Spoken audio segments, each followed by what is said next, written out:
across the UK, on DAB+, on YouTube, on your mobile, and on your side. This is Talk.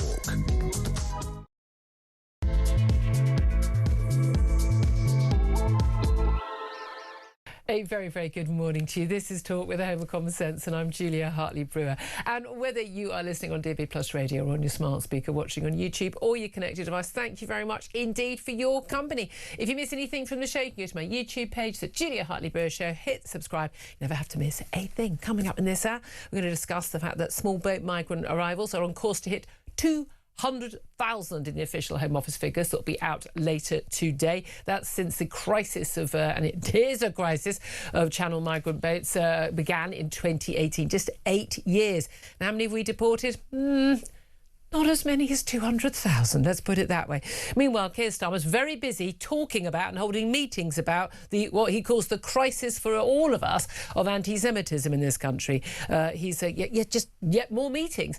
Trouble is, Prime Minister, we need you to do something at some point. What do you suggest he does do? Love to hear your thoughts on that. Plus, Tory leader Kemi Badenoch, ahead of those local elections on Thursday, is calling for a zero-tolerance approach to crimes like shoplifting and vandalism to basically clean up our local streets. I'm all in favour of that. And Donald Trump has warned that Iran will be blown off the face of the earth to target American ships in the Strait of Hormuz, which, by the way, they have already done, or they've managed to get one ship out, certainly a Maersk tanker from the Straits, one of those that has been stuck there since the end of February. Will they be able to get out the 2,000 total ships that have been stuck there since that date? We shall see. Joining me today, delighted to say, is Tom Slater, editor of Spiked Online, as always on a Tuesday. Good morning to you. Good morning. Although I'm going to be confused all week by the whole take the Monday off, bank holiday, and then it's like, what day is it? What day is it? But so much to talk about, as there always is. Question we're putting to our audience today is Channel boat migrant arrivals set to hit 200,000 after 8 years. Reform has pledged to build new detention centres for illegal migrants in areas that vote green. That was a policy they announced yesterday. What's your reaction to that? Give us a call on 0344 499 1000. Text the word TALK in your message to 87222. Get in touch with us on X at Talk TV. Calls are charged at the national rate. Text costs £1, standard network rate message. Now, before we get into it all, I just have to say, I mean, when you look at those stats, small boat migrants arrivals topping 200,000 today. That is the very likely figure. Only 7,612 illegal migrants who've arrived on that route have actually been deported in the 8 years that we've seen all those arrivals. There's no doubt at all we are not controlling our borders. We're not controlling the channel. We're not controlling our beaches. On the contrary, we're offering a ferry service to those people who come here. And once they come here, well, they're pretty much free to do whatever they like. Living in hotels at our expense, living in homes at our expense, wandering the streets, often committing crimes, and not just the shoplifting and working illegally, but actually the more serious crimes of sexual assault, rape and murder. We are seeing those stats. They are playing out before our eyes. So what's not to like about Reform's policy to start locking up the people who have no right to be here? Of course, that'll be denounced by the left as an extremist policy. Deportation centres, detention centres, this is outrageous. Except, what else are you supposed to do with people who have no right to be in this country, who've entered illegally or stayed on illegally after their visa has expired? Why should they be roaming the streets freely? Why shouldn't they be sent home? If I went to live in another country illegally or stayed on after my visa had expired, I would expect exactly the same to happen to me. And by the way, this is what everybody thought was normal until about 10 minutes ago, when the left decided that these policies were extreme and far right. But I particularly like the Reform policy, which suggests that they're going to build detention centres for 24,000 people who are facing imminent deportation. They're going to build them in largely green voting areas. So you may have voted green in an area that ends up with a Reform council, but you are not going to get a detention centre. If you vote Reform in a green area and they get a green council, you're still going to get a detention centre. No, lots of people are saying, well, this isn't fair. This isn't fair. This is playing politics. But I don't understand why the Green Party are saying that this is somehow a threat or a punishment or a terrible thing for the Reform Party to put on green areas. I thought they liked having illegal migrants in the country. Greens policy is actually for open borders. Anyone can come here and no one would face deportation. We've already got hundreds of thousands of illegal migrants, because there are way more than 200,000 in this country, the ones who've come all the other routes or overstayed their visas. They're already roaming the streets. So when someone messaged me last night and said, well, you support this policy, but hey, they'll be living in your area, you live in a Labour voting area, because they're also going to be putting these people in Labour seats and Tory seats as well. And I'm like, I've already got them in my area. They're living in the Holiday Inn at the top of the road on the high street. They're wandering freely. I'd rather have a detention centre where they were locked up but behind barbed wire fences, thank you very much, before they're put on the plane. And by the way, still offering my services to do the putting on the plane bit if you haven't got enough staff to do it. What is not to like about this policy, as far as I'm concerned? Anyone who doesn't like it believes in open borders, and if you believe in open borders, you don't believe in the nation state. And if you don't believe in the nation state, you don't believe in Britain, in which case, go and live somewhere else, because you do not get this country. Anyway, that's my thoughts on it. Tom Slater, where are you? I think it's a genius move, to be honest. I mean, there's two sides to this, isn't there? There's the question of the practicalities, and is it really in the spirit of governing for the whole country if you did manage to form a government and then treating different constituencies differently? And whether or not it actually would take place if they'd got this is a small point worth making. Different thing. That being said, it is a incredibly smart way of showing up the latent hypocrisy or shallow thinking of the other side of the argument, because I think in theory Green voters like the idea of being welcoming and throwing open the doors and seeing anyone who raises even a peep of criticism about having loads of unchecked, undocumented men roaming about your constituency, that's all far right and nasty. But I think when push comes to shove, they would change that position or have a certain level of hesitancy if they ended up with this on their doorstep, because there's a lot of places, frankly, who are not really bearing the brunt of this in the same way, who don't have to put up with the consequences of the virtue signalling policies that they support either implicitly or explicitly. So it's a way of just sort of sticking it on them and saying, OK, you said you wanted this, enjoy. We'll live with it. But again, it's not even what they want, because they want people to be completely free to wander. They'd be campaigning to open them, I suppose. Yeah, well, but at exactly. least to put up with the consequences of their own policy. But this is what Ron DeSantis, the Florida governor, the Republican Florida governor, when people on the liberal left in Massachusetts and Martha's Vineyard, very fancy place where all the celebs go, say, oh no, we're so migrants, this is terrible. Why have you got this anti-migrant policy? Well, sorry, it's anti-illegal migrant policy. And he said, well, fine, if you want them, you can have them. And he literally just booked a load of buses, put a load of illegal migrants on them and sent them up to Martha's Vineyard, at which point all these people went, oh, no, we don't want them here. No, you just want them in other people's areas. So you don't really... This is the thing. If you think it's so great, have them in your spare room. I don't want them in the country. I don't think anyone should have to put up with people illegally in their country, because I really weirdly believe in the nation state. And the law. I'm so... Well, how terribly far-right and bigoted of me. And if you're going to have an immigration policy, it should be selective. It should be... Not young men who can pay the people smugglers. No, if that is the only barrier to entry, is like, do you have enough money to pay a people smuggler, and do you have the wherewithal to get across the channel? If those are the only two boxes one needs to tick, of course you're going to end up with all kinds of problems. But people are trying to pretend otherwise, and it's just a way of calling out that lazy thinking, hypocrisy, whatever you want to call it. And therefore, it's all to the good. Blatant lies. These people don't really mean most of the things they say. You've got to live with the consequences of the policies you claim to support.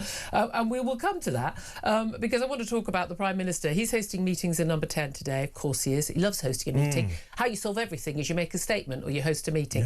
And he said that, and this is the strongest language he's used yet, attacks on British Jews is a crisis for all of us. It's pretty much a big crisis for Jews, mostly, I've got to be honest with you. But yeah, I've been saying for a very long time, as have you in Spiked and on air, Tom, that when they come for the Jews, everyone else is next. Well, they always say, the Saturday people first, then the Sunday people. When there is rampant anti-Semitism in any society, that is always the canary in the coal mine, that something is going horribly wrong in terms of the moral heart of your society. When he says he's having meetings in each of, the health secretary's meeting with NHS bosses and the education secretary meeting with teachers' unions and the like, talking about taking action. At the end of the day, comes a point when you don't really mean it. if you haven't actually taken the action. I was quite impressed with the Met chief, Mark Rowley, standing up to Zach Polanski, the Green leader, on various issues in terms of his own police officers last week, but also speaking out about, we need more groups to be showing solidarity. Supposed anti-racists need to start showing solidarity with the victims of anti-Semitism. But what do we actually need in terms of action? Because I wrote a piece for Sun and said, you can shove your thoughts and prayers and hand-wringing up your backside, frankly, Keir Starmer, unless you take action. It seems to me you do need to ban those pro-Palestinian marches unless they can guarantee there'll be no one shouting global intifada, which means kill Jews worldwide, from the river to sea, which means the eradication of the only democratic nation in the Middle East, and unless people are not having swastikas, and unless Jewish people who oppose are not feeling intimidated. If your march needs that much policing for people to be safe, it's not a safe march. And no other organisation is allowed to have a march, certainly every fortnight, on that basis. People are saying, Unite the Kingdom March, which is coming up in a couple of weeks, organised by Tommy Robinson, that, in that case, you have to ban both marches. Well, no, because I've not been on that march. I know a lot of people who've gone on it, and people like Trevor Phillips, from Sky News, he's gone and he goes, everyone seemed really normal to me, very friendly, people of many different colours and creeds and religions. And basically that march isn't calling for the death of anybody. And yes, some Muslims may feel that they are intimidated by it, and I don't like Tommy Robinson's views on those issues. However, people on those marches are not shouting and screaming for Muslims to be killed. Yeah. So there is a difference. There is absolutely a difference, and there's a hell of a lot of whataboutery, or just changing the subject of conversation when anti-Semitism comes up. It's fascinating whenever we talk about anti-Semitism, the rise in Jew hatred, the fact that it's the primary sort of racist threat that this country faces by a country mile. Jews are per capita 10 times more likely to be the victims of religiously motivated hate crimes than Muslims. Hate crime is a vexed category, but it gives you a certain indication of how bad the problem is. And yet the response is to say, well, what about Islamophobia? But what about Islamophobia? It's like a tick that people have. Could you imagine if there was if the roles were reversed somewhat, and we had on the same scale an issue of anti-black racism or anti-Muslim bigotry or what have you? They were like, well, what about this group?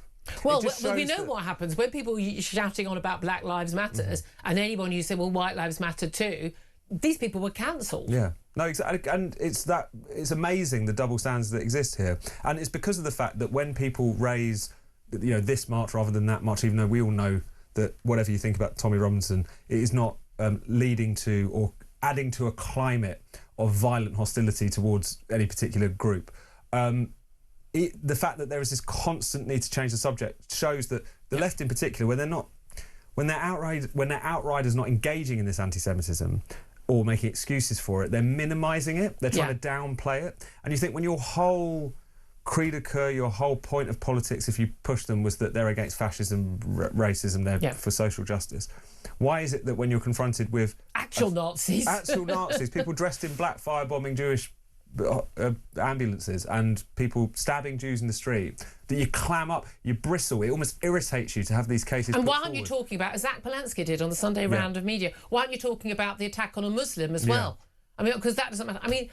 Mate, sorry, and again, all attacks on anybody, full stop, whether it's religiously motivated or not, are terrible. But if people genuinely feel they can't walk down the street because of their religious identity is known, you have a serious problem, whatever it is. But the reality is, as you say, it is far, far more prevalent as a percentage of the population among Jews than it is among Muslims. And it's also quite clear, like with the example that you talk about, because the alleged perpetrator in the stabbing in Golders Green also allegedly stabbed a friend of his who also happened to be a Muslim. These things are clearly of a different order. He went to that area, or that area would have been, shall we say, given the fact that charges are active, attracted to someone looking to go on a killing spree or a stabbing spree because there were Jews there. We all know why this has taken place. It would be like if you had, again, a spate of these attacks and goes, well, knife crime's a big problem. You're just trying to dodge the issue. And I find it staggering that Zach Polanski in particular cannot find even the words to try and square the circle. But to all say he says anti-Semitism is, a but I'm a problem Jew. I mean, his whole thing, I feel the same. And again, apparently he has faced some anti-Semitic abuse as well.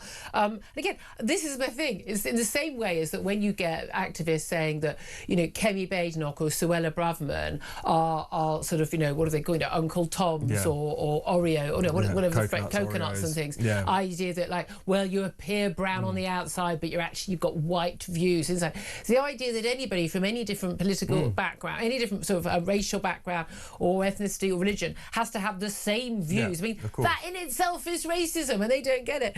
I mean, it is extraordinary. I mean, Polanski has been challenged all weekend over his criticism of the Met Police, those two officers kicking the suspect in the Golders Green stabbing attacks in the head to help basically, you know, get a knife off him and arrest him. I have to say, you know, I mean, it looked pretty shocking, and we are not allowed to play the video. It's shocking enough we're not allowed to play the video on the show. And again, I definitely questioned when we first saw the first video from that Manchester airport scene. Again, there was an ongoing trial there. Questioned, you know, there were no charges brought against police officers, but questioned the kicking in the head and the stamping on the head there. And again, we had a number of police officers on that day saying that doesn't look right to me. That's over the top. But there's a difference between, you know, different cases, and again, there were no charges brought, which tells you that they weren't, you know, that was reasonable policing given what we saw in the video, in other videos. But in this case, you're talking about someone who's, you know, you're following him and you're trying to subdue him because he's stabbed two people, and you tasered him and you still can't get the knife off him, and you watch it and they think he's got some sort of explosive device on him, in which case, you know, the head is kind of the only place you can safely kick him. I mean, I think pretty much to a man and woman, most sane people are going, good on you, incredibly brave people. The Community Security Trust guy who went in, absolutely hero. Those police officers, absolute heroes as well, and they did what they had to do, in my view. But interesting, Polanski has said that when he criticised or retweeting a post saying, this is outrageous, he said, it was the timing was wrong. Well, the circumstances were wrong. It wasn't the right forum. He shouldn't have retweeted it. That wasn't appropriate. What he should have done is raised it, in the London authority. But should he?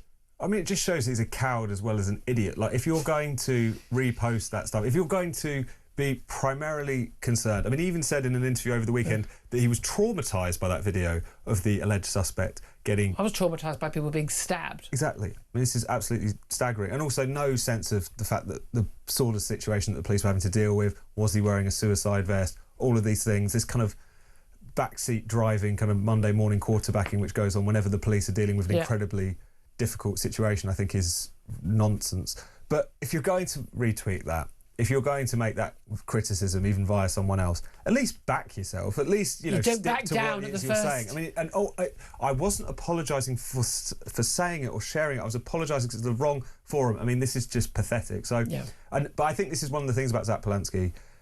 Didn't you really used to like the phrase like useful idiocy when you talk about people on the left who are just becoming the sort of Trojan horse for Islamism or anti-Semitism or whatnot. But I think that's more true of him than it is of many others. I just think this is a man who got into politics very late, doesn't really know very much. It would stagger me if he's ever read a book. And this is part and parcel of how he manages to make not only to say various despicable things or make excuses for despicable things or not take the despicable things going on in his own party seriously enough, but also just make an arse of himself all the time. Sorry about that language. I mean, but it is extraordinary, the number of councillor candidates being put up, and I won't name any of them because different areas, but things like councillors who've referred to Jews as cockroaches, as rats, as vermin, calling for all Zionists to be killed. Well, that includes me as well. It's not just... I mean, they use it as code for Jew, but it actually involves... the majority of people in this country, by the way, who support the State of Israel's existence. Conspiracy theories after conspiracies, for instance, the stabbing of Jews, that's just it's being put up to make it look like, Jews are under attack so that they can then ban marches and things. I mean, and he and Zach Polanski himself liked to post online claiming that Zionists control the government. I mean, this is the equivalent of QAnon in America, and and Hillary Clinton eating babies in a pizza parlour. This is the equivalent of it. but it's even more dangerous. Yeah. And that's the really scary thing. Very interesting, though, how this is impacting the Labour Party. Interesting piece today about how Labour is facing a Muslim voter crisis. A poll finds that more than half of Muslims will tactically vote to boot Labour out this Thursday, with support collapsing from 80% to just 33%. And Muslim voters ranking Gaza as more important than the economy in local elections. I just want my bins collected and some potholes mended and some litter collected. That's all I want. But no, Gaza. What's going on in Gaza? By the way, that war, there's a ceasefire in that war and has been for quite some time. And again, a lot of the time when people talk about people's legitimate concerns over what's happened in Gaza, no, they're not legitimate concerns. They are concerns based on complete and utter lies that have been put out about what's happened in Gaza: genocide, baby killing, famine, a load of stuff that is verifiably false. Verifiably false. It was a war and people died, including civilians, and the main reason civilians died in the numbers they did, which were very, very few compared to the number of combatants, is because Hamas keep the tunnels for themselves, and they deliberately place civilians, particularly women and children, in plain sight, and basically, even when there's an evacuation warning, force them to stay in an area because they want them to die, because they do not value human life. All of those deaths are on Hamas and not on the Israeli forces, full stop, as far as I'm concerned. But it is extraordinary that the 4.5 million Muslims in this country, many of whom can't vote because they're underage, it's a much younger population, but actually many of whom are, I think half of Muslims in this country, and certainly there's education, are actually non-Brits, not born here. Many of them have residency rights, and as coming from Commonwealth countries like Pakistan, are actually entitled to vote. I've got a big issue with this. If you're not British, I don't want, you want full British citizenship, I don't think you should have a right to vote. And that includes whether you're living here from Poland or from France or Pakistan or South Africa. I don't care. I think you need to be somebody whose life is completely here and has always been. Otherwise, I just don't think you should have a right to vote here. I really don't. But it is fascinating how much this still very small proportion of our population is dictating even local elections in this country. And it's something which Labour has allowed to happen, not just because many of the policies which have gone untouched over the years about who is allowed to vote and who isn't, but also because Labour has, over many decades now, played the sort of multicultural pork barrel politics game, trying to appeal to different communities on the basis of ethno-religious grievance, international conflicts. I mean, everyone was shocked and appalled when the Green Party in Gordon and Denton were putting leaflets through letterboxes condemning Israel in Urdu. This is something that the Labour Party have been doing for a very long time. What's happened in recent years is that they've started to be bitten by it. You saw that first in Tower Hamlets with the rise of the Aspire Party. Look for Rahman's mob, who are, for all intents and purposes, just a Bangladeshi political party. Some of their representatives are even standing for election in Bangladesh. It's a bit of a giveaway there. Exactly. And now, since the Israel-Hamas war has begun, we've seen the rise of the Gaza independence. That's something which is going to be a particular feature of this local elections campaign because of the slate of independent candidates standing in places like Birmingham, which are primarily Muslim candidates, primarily standing on the issue of Gaza. Even though if you're talking about bin collections, that's obviously a much bigger issue in our second city than it is almost anywhere else. So this is something which yes, is a consequence of lax immigration and citizenship policies, but also something which has been turned a blind eye to and also kind of fed. Well, because it was convenient. Exactly, and it will work for them electorally. In basically a load of cities and a load of councils, it's basically been a guaranteed vote. And there's a reason why the Jews have been expendable, because there are only 250 or 270,000 of them, and there are 4.5 million Muslims. It's literally been a numbers game for the Labour Party, and now it's they're disappearing to another party. To a certain extent, I think this is a good thing, because the Labour Party will have to be a bit more sane, and they can't pander to this. But again, if half of the people who of that faith are actually new arrivals in this country, I don't think they should have that much influence on our elections. I don't think I should have that much influence on an election in France. If I don't, I just don't think that's how things should work. It's very interesting, though. Keir Starmer's been speaking. Obviously, Keir Starmer's not interesting, but he has been speaking in Number 10, and he has said that attempts by Iran to destabilise UK society will not be tolerated. A lot of talk about some these anti-Semitic attacks may have been basically fermented and organised and often paid thugs paid by the Iranians to basically about destabilising UK society. He says it won't be tolerated. Except it is tolerated. There have been arrests made, obviously, but it is being tolerated. We still have the IRGC, the Iran's Islamic Revolutionary Guard Corps. We still have the Muslim Brotherhood able to operate freely in this country. Muslim Brotherhood is banned in most Middle East Arab states, for goodness sake, for a reason. We have hate preachers in mosques. And mosques are not closed down because of it.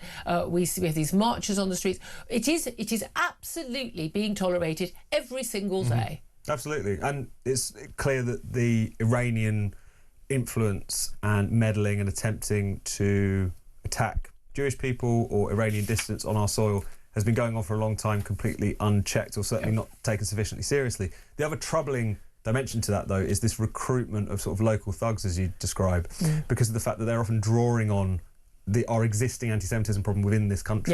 So it's those two things together which are so again, toxic. Most of that has been imported. If you import people from countries, from North Africa, from the Middle East, and from Pakistan and Bangladesh, where anti-Semitism is not just rife, it is the norm. It is totally socially acceptable and the norm among normal people in those countries. If you import those people to this country and then you put in the hate preachers, you add all this and the grievance culture, what did you think would happen? Because people like me, who've been warning about this stuff for many years now, you just called us far-right bigots. Turns out we were right all along. Imagine our surprise. I'd love to hear your thoughts on all of this. I'd love to hear your thoughts, particularly on the Channel boat arrivals. We are set to hit 200,000 today on the official figures. So the boats that arrived yesterday will have tipped us over to 200,000 over 8 years arriving. But only some 7,612 illegal migrants have actually been deported. What is your reaction to that? A particular reaction to Reform's pledge to build new detention centres, if they get in, for illegal migrants, 24,000 in total, in areas that vote Green. They'll be their top priority, and then Labour and Tory councils as well. But if you vote for a Reform local council, you vote for a Reform MP, they say you won't have one of these detention centres. Is that just playing politics, or is that actually quite a clear message that actually all these people who say they're welcoming in these migrants and they don't want anything to happen to them, they don't want them deported, will live with the consequences, eh? Love to hear your thoughts on all of that. Give us a call. 0344 499 1000 is the number to get in touch. This is Talk.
Is Starmer fueling anti-Semitism? I don't think he's doing anything to deal with anti-Semitism. The attempt attempt to gaslight the British people and the Jewish community is appalling. This has to stop. It's almost being normalised, and it's terrifying, and we're sick of it. Enough's enough. Don't be shocked, and don't you bloody dare claim to be shocked or upset or care about Jewish people being stabbed on the streets of our capital city in broad daylight. This is on you. Okay. On DAB+, on YouTube, on your mobile, and on your side. This is Talk.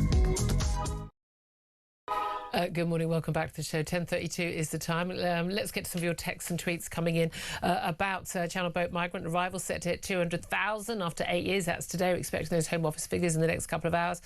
Florence says, bring it on. When it comes to the reform pledge to build new detention centres for illegal migrants in areas that vote Green, bring it on. These migrants would rather be in areas that claim refugees are welcome. So it's a kindness. It's no different to Labour giving their voters extra benefits like diverting funding to their councils. And let's be honest, all governments do that. Jen says this would have been an easy bluff for the Greens to call. Reform will never be allowed to do this. Instead, the Greens called it a threat. Why would they say refugees are welcome, then call this a punishment for Green voters? Exactly. Ben says the left are calling this policy disgusting. Interesting that they think living alongside illegal migrants is disgusting, while also advocating for open borders. And Leo says, I want detention centres built in France with the wasted money we've given them. Yeah, 562 million quid, is it, over 3 years? Failing to do anything about that. Let's go to Patrick, who is in East Yorkshire. He's on the line. Patrick, you want to talk about what the Prime Minister's been saying at this summit this morning in Number 10. We've had some words from him about how attempts by Iran to destabilise UK society would not be tolerated, and talking about the need to tackle what he called the crisis of anti-Semitism. What do you want to say? Good morning, Empress. I mean, where the hell do we start with this country now? I mean, I'm going through a fourth for Labour government, but he's talking about anti-Semitism. Now, there was no political party had more anti-Semitism than his. Yeah. He was part of it. Now, the Labour Party used to be the party of the workers, the party of the unions, yeah, and it's totally switched now to a totally vote for Muslims, etc., not looking after our own. And it's ridiculous. I mean, when anything happens, he has to have a review, he has to have an inquiry. Another meeting. And he's had more summits than Edmund Hillary. You know, it's ridiculous the way it's going on. I mean, forget the KFC I was going to put him in charge of. I'm going to put him in charge of rock climbing because it's ridiculous the way he's carrying on. Now, the way to stop it, I mean, it's all right for them to go and attack the Jews and to burn down the synagogues, etc. But what about the thousands of people who go chanting down the streets? Yep. And thankfully, it's not in my city, but every other Saturday, they're anti-Semitic, and he lets it all go by. Yeah, and again, people talk about freedom of speech, and it's like, but by the way, the same people who shout about freedom of speech, the same people who think that someone should have their entire career and their livelihood cancelled because they supposedly misgender a man who puts a dress on. I mean, yeah, this isn't. You don't have the freedom. You don't have the freedom to shout "kill all black people" down the street. So why should you have the freedom to shout "kill all Jews" down the street? Well, it's not just that. I mean, poor Lucy Connolly got locked away for 2.5 years for a tweet that she then deleted. But it's all right for somebody to say, go and kill all the Jews and from the river to the sea and etc. Yep. It just doesn't make sense at all. Yeah, I couldn't agree with you more. Patrick, thank you for that. Appreciate that. Also, just let you know, counter-terror police are investigating another arson attack at a former synagogue in East London. This is a former synagogue in Tower Hamlets, and there were reports of a fire there at 5:16 this morning. Minor damage caused, but nobody was injured. Thankfully, nobody's been arrested, but the fire is being treated as arson. The counter-terrorism police involved. 10:36 is the time. Let's take a quick break. Then we're going to find out what Trevor Kavanagh, former political editor of The Sun, makes of all the big stories to the news. This is Talk.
across the UK, on DAB+, on YouTube, on your mobile, and on your side. This is Talk. This is Talk, the Home of Common Sense, for me, Julia Hartley-Brewer. 10:39 is the time. Let's get straight to our next guest, Trevor Kavanagh, former political editor of The Sun, waiting patiently on the line. Very good morning to you, Trevor. Good morning, Julia. I must ask you about your former papers, front page today. Very, very strong number there. Small boat migrant arrivals over the Channel are set to hit 200,000 today on official Home Office figures, 8 years after the crisis of those small boats began. They stopped going in the back of lorries so much. They still do that, and now they come on those dinghies. In all that time, over 8 years, 200,000 have arrived. Just 7,612 have been deported. What do you make of that? Well, I mean, look, you're right about the lorries too, by the way. It's probably way beyond 200,000 if you start to include the real figures for illegal immigration. Possibly 250,000, who knows? Nobody keeps count. Oh, probably way bigger. And if you include the ones who overstay on a tourist or a work visa, you're into the millions. And no government really is going to be able to do anything now because these numbers are so huge. So huge, they're immovable. We cannot remove them from this country in the sort of numbers. You think so? Yes, I do. Oh, I mean, see, I don't. I disagree. I want. We go street to street. It's bye. I'd be with you, but you're not going to be able to do it. It's simply not possible. When you think about the communities in this country that would rally to their side, I mean, you think about the suburbs of London, in the East End of London, in Leeds and in Birmingham and across the country. Do you think they're going to stand idly by while 200,000 of their fellow Muslims are rounded up and carted out of the country? We're going to have to build more prisons then, aren't we, for people who try and defy the law? I mean, I just think it's just utterly bizarre. I mean, I agree with your practical attitude, but I refuse to be that pessimistic. I'm sorry. I'm just completely pessimistic when it comes to this. These people are a cancer, social cancer in our society. They have metastasized and they are now a danger to our community. Unlike real cancer, we are not finding cures for them. They are a real problem which is insoluble. And part of it's and it doesn't matter which party gets into government; it's not going to get better. I mean, this is the thing. Lots of people might balk at what you've just said, but actually, people living illegally, working illegally, they're already criminals at that point. They're committed a criminal act to get into the country, to stay in the country.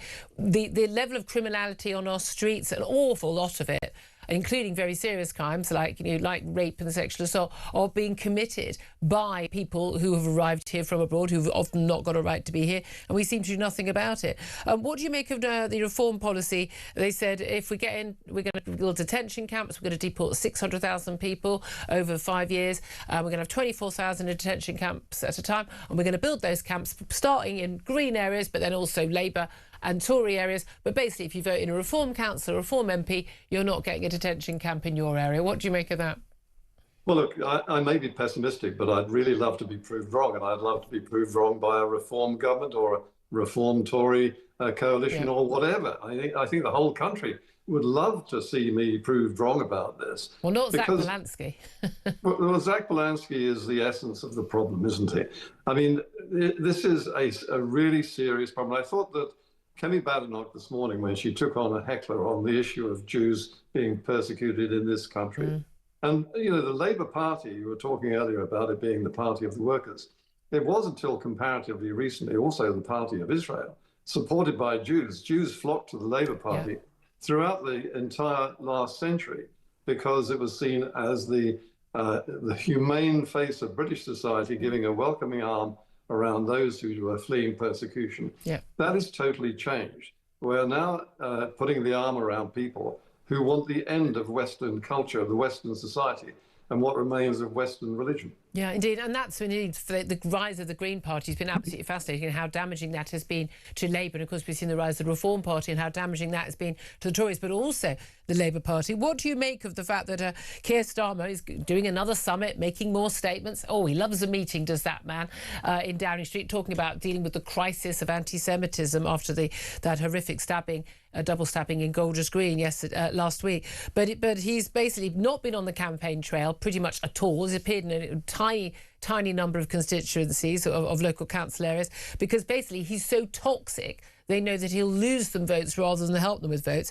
He's set for apparently an election nightmare that's going to be a nightmare in Wales, in the Red Wall areas, in the London area, which is a stronghold, is where he and all his mates, most of the cabinet, have got their seats, of course, in Islington and elsewhere. And he's basically, the reports say he's under siege from all sides. Greens on the left, Reform on the right. What do you make of their chances and his chances of surviving after this Thursday's local elections? Well, that's a package of great questions. I mean, Keir Starmer is endlessly useless, and he has proved that since he became Prime Minister. And he is toxic. I think he's the one who's toxic. He is toxic not just to the country, but to his own party.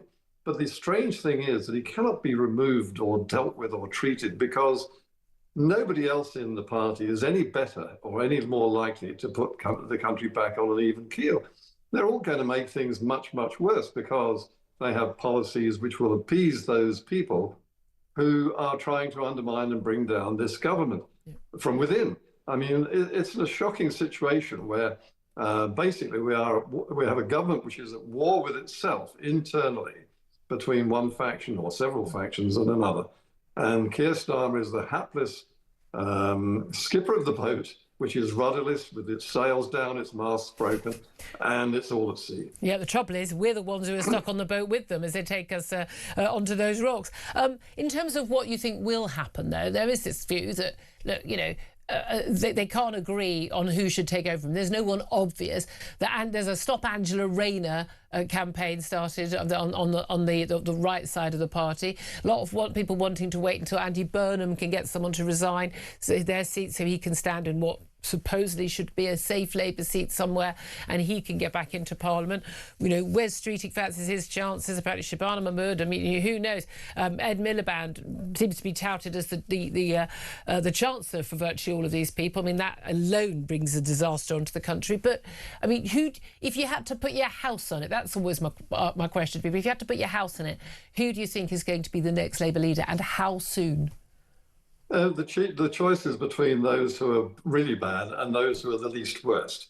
And of those, I guess Andy Burnham is the nearest thing to someone with some sort of brain between his ears. I mean, Angela Rayner surely cannot be our next Prime Minister. It would destroy the country almost overnight. The bond markets would simply rebel. We would have to have a general election immediately.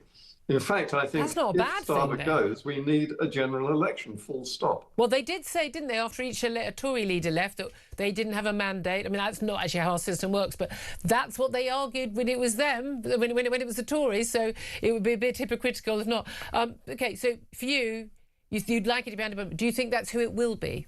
I didn't say I'd like it. Well, no, your least worst. Your least worst option. I think... Who do you think it will be? Well, it won't be Wes Streeting, I don't think. It won't be Shabana Mahmood. I don't think it can be Angela Rayner.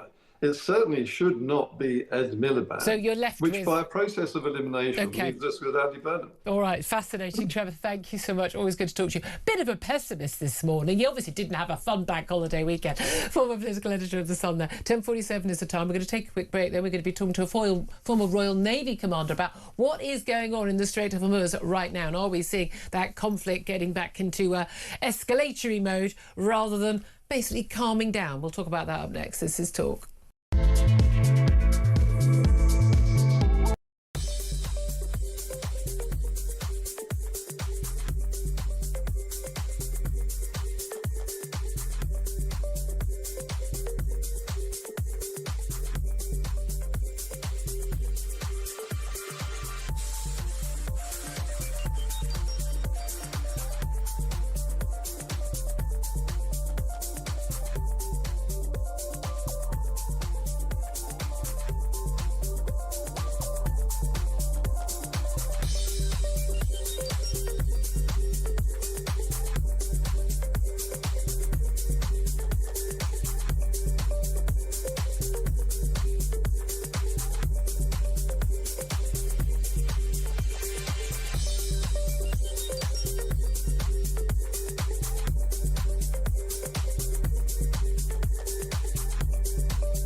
Starmer fueling anti-Semitism?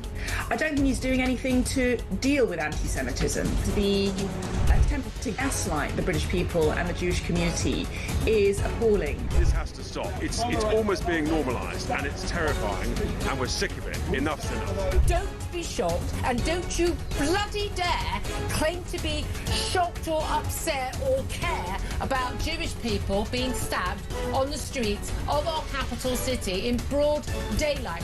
This is on you. The UK on DAB+, on YouTube, on your mobile, and on your side. This is Talk.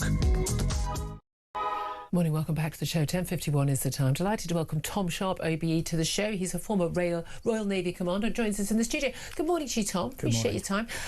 What's going on in the Strait of Hormuz? We've got lots of bombastic language, as we often do, from both Donald Trump and from the Iranians. Trump threatening to blow Iran off the face of the earth after shots were fired at ships, after he declared this thing called Project Freedom. He never knowingly undersold any of his projects to end the stranglehold on the Strait. So what's happened? Yeah, Project Freedom has sort of poked the nest somewhat. There was an uneasy ceasefire before that, with the two blockades interposed on top of each other. Blockade of the blockade. Yes, exactly. Got Iran controlling the Strait, which they have done since the 1st of March, since day 2 of this war. And then you got the US blockade that they put in place about 10 days ago, with the aim of inflicting sufficient pain on Iran's exports that it would bring them to the negotiating table. Yeah. Now, that hasn't happened. It probably hasn't had time to happen yet. It was starting to work. And then Project Freedom, I think, was a sort of declaration, a Monday morning market declaration, dare I say it, to try and impose a little bit of order on what's going on. But actually then what's happened is it's poked the nest, and it's created conditions of uncertainty. There were a lot of sort of safety guidance issued from JMIC, which is in Bahrain, the Joint Maritime Information Centre, that actually made things more confusing.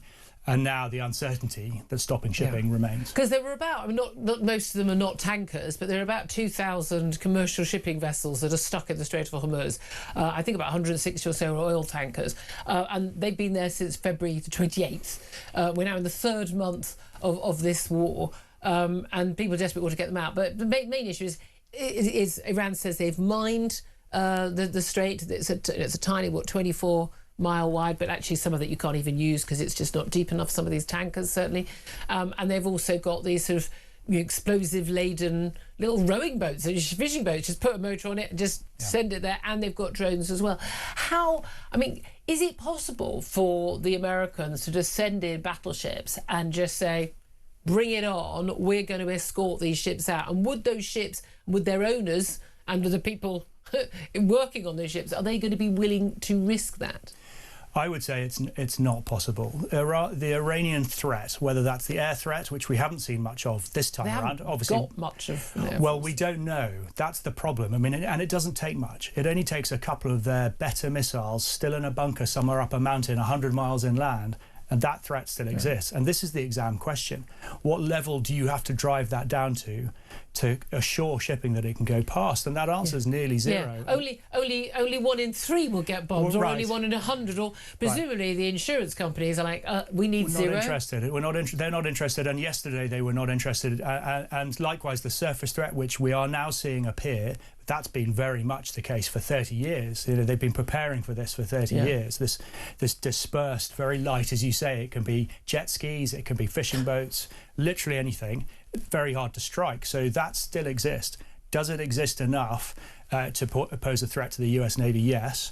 Can the US Navy write it down to such a low level that ships can freely pass? I think at the moment the answer to that remains no. And in a normal circumstance, in a war which had the support of the American public, which this war does not, you could be a situation where if there was an attack on an American ship, and certainly if there were American military personnel who died, that would garner more support in America. Like, right, bring it on, go for it. On the contrary, the opposite would probably happen realistically in America, which is like, look, we do not want any more American men and women to die in a far-off war, in a strait most Americans have never heard of and don't care about, and they just don't want this. They want it to go away, don't they? In terms of the pressure on the American president to bring this to an end, and the pressure on the Iranian government, given that they no longer, I think it's crucial, they should not be able to get their own shipping out, because that is providing them with, what's it, $500 million a day in funding. Yeah, it's a lot. Who's got the most pressure on them right now, and who do you think is going to give in first? Yeah, I think the president has the most pressure on him. But well, firstly, he's much less patient than the regime. Well, he's got the attention of a 4-year-old, right? And they've been doing this for decades, and they can stay there for decades. So this is a shin-kicking contest, and they don't care about being popular, right? And who's got the higher pain tolerance? And again, the problem with the pain tolerance question is that it's not the regime who are suffering the pain; it's everyone else. So I think they have a sort of a longer term play here, and I think they can wait it out. Are you surprised, as many of us who are not military experts, who do not know the geographies, and again, whenever we have these crises, we learn about how significant these small little waterways are in terms of 20% of the world's oil and liquefied natural gas and the helium for microchips and goodness knows what. It was like, as we did with the Ukraine war, we're like, oh, it turns out that these is really, really, really crucial for the world economy. Are you surprised that the Americans appear not to have done any pre-planning, or well, I suppose all planning is pre, but any proper planning for Iran to do what they have done before, which is to seize control of the Strait of Hormuz? Yeah, I mean, it's important to make the distinction. It's the White House that seems to have been caught by surprise. The Pentagon would have warned. The Pentagon knew, CENTCOM knew. I was part of the team that went to CENTCOM regularly. Central Command to help write this plan, and it was a fully cohered, fully costed plan that seemingly didn't make it. A plan for what? For exactly what's happening now. If there were a conflict, this is what Iran's going to do. Exactly, with including force flow and ships in and aircraft in. So exactly what could have been done to stop this then? Seizing the strait themselves first? The trick is to not start it.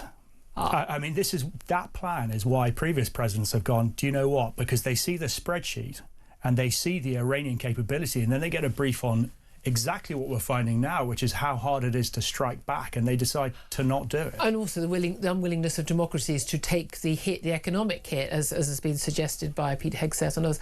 Is there not an argument, though, the fact that they're able to do this with the weaponry they've got now, how much more dangerous Iran would be if they did have a nuclear weapon, and why they need to be stopped from having a nuclear weapon? Yeah, I think you can really build a strong case for that. And the JCPOA, as flawed as it was part of that process. It was at least a deal. It wasn't a very good one. But a deal that they were flouting. Of course, they were cheating. So there's no point having a deal. There's no point negotiating with having a deal with people who are lying to you every time. Well, there is, because they're lying against a set of guardrails that you've at least provided. If you just remove the guardrails and go, OK, all bets off, then it gets worse. It's a bit like freedom of navigation.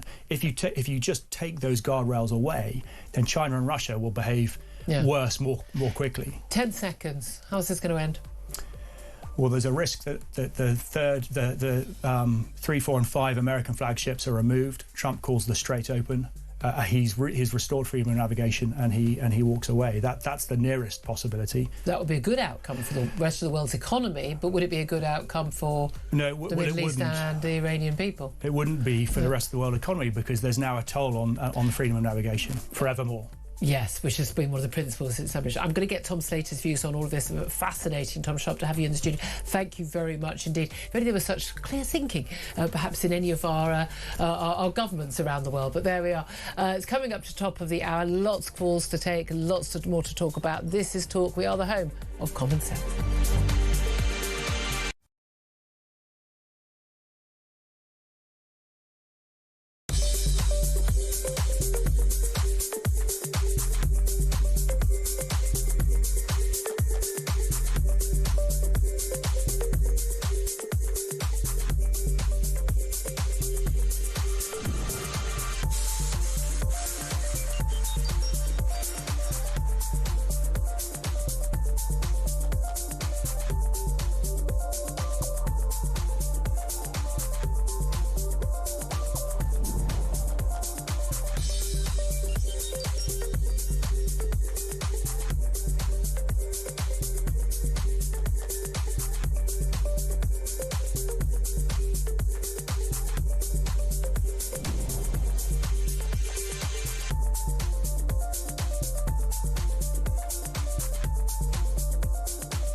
across the UK.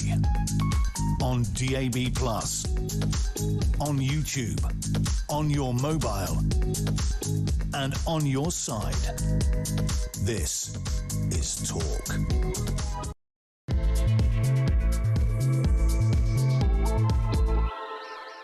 Good morning, welcome back to the show. It's fast approaching 3 minutes past 11. This is Talk with a home of common sense, and I'm Julia Hartley-Brewer. And whether you're listening on DAB Plus radio or on your smart speaker, watching on YouTube or your connected device, it is fantastic to have e-company. Thank you very much indeed for joining us. If you do miss anything from the show, if you just missed actually a fantastic interview with Tom Sharp, former Royal Navy commander, I love the clarity of thought you get from people in the military, because they just don't do basically the BS that the politicians do, and some of us journalists as well. But if you missed that, do go to my YouTube page, The Julia Hartley-Brewer Show. Hit subscribe and you never have to miss a thing. Coming up in this hour, we're going to be discussing more about those small boat migrant numbers. They are set to hit 200,000 today under formal Home Office statistics. That's since the crisis began. That's just the boats, by the way. That's since 2018. They're still coming over in the lorries. They're still coming over on work visas and tourist visas and student visas, and then just overstaying. We've got way more than 200,000 illegal migrants in the country. Tory leader Kemi Badenoch calling for a zero-tolerance approach to crimes like shoplifting and vandalism. And also 2 people are dead and several others are injured after a car drove into a crowd. Well, car driven by someone, small point was making, in the eastern German city of Leipzig. And also, Britain risks falling behind global competitors like the US and China because of, guess who? Ed Miliband's net zero drive. Who's saying that? So Tony Blair, apparently. Well, there you are then. He's got quite a lot to say these days, hasn't he? I mean, has a man ever heard of the concept of retirement? Just throwing that out there. Anyway, lots to talk about. I'd love to hear your thoughts on everything, in particular on the Channel boat migrant arrivals, set to hit 200,000 after 8 years. Also, Reform pledging yesterday, I rather like this, made me chuckle, to build new detention centres for illegal migrants in areas that vote Green. They won't be in areas, if you've got a Reform MP or Reform councillor, they say we won't build those detention centres there. Is this just playing politics, not being a serious party, as critics have said, or is this totally fair? Because you say you want open borders, you say you want these people, why not have them in your area? And by the way, they're going to be behind bars. They're not going to be roaming free, as they are right now. Give us a call. Love to know your thoughts. What is your reaction? 0344 499 1000. Number to get in touch. Text the word talk in your message to 87222. Get in touch with us on X at Talk TV. Calls are charged the national rate and text costs 1 standard network rate message. Let's introduce you to editor of Spiked Online, Tom Slater, who's joining us for the whole show. Morning to you. The other Tom, Tom Sharp, was just in the studio. Didn't get a chance to get your thoughts on this, but it's interesting.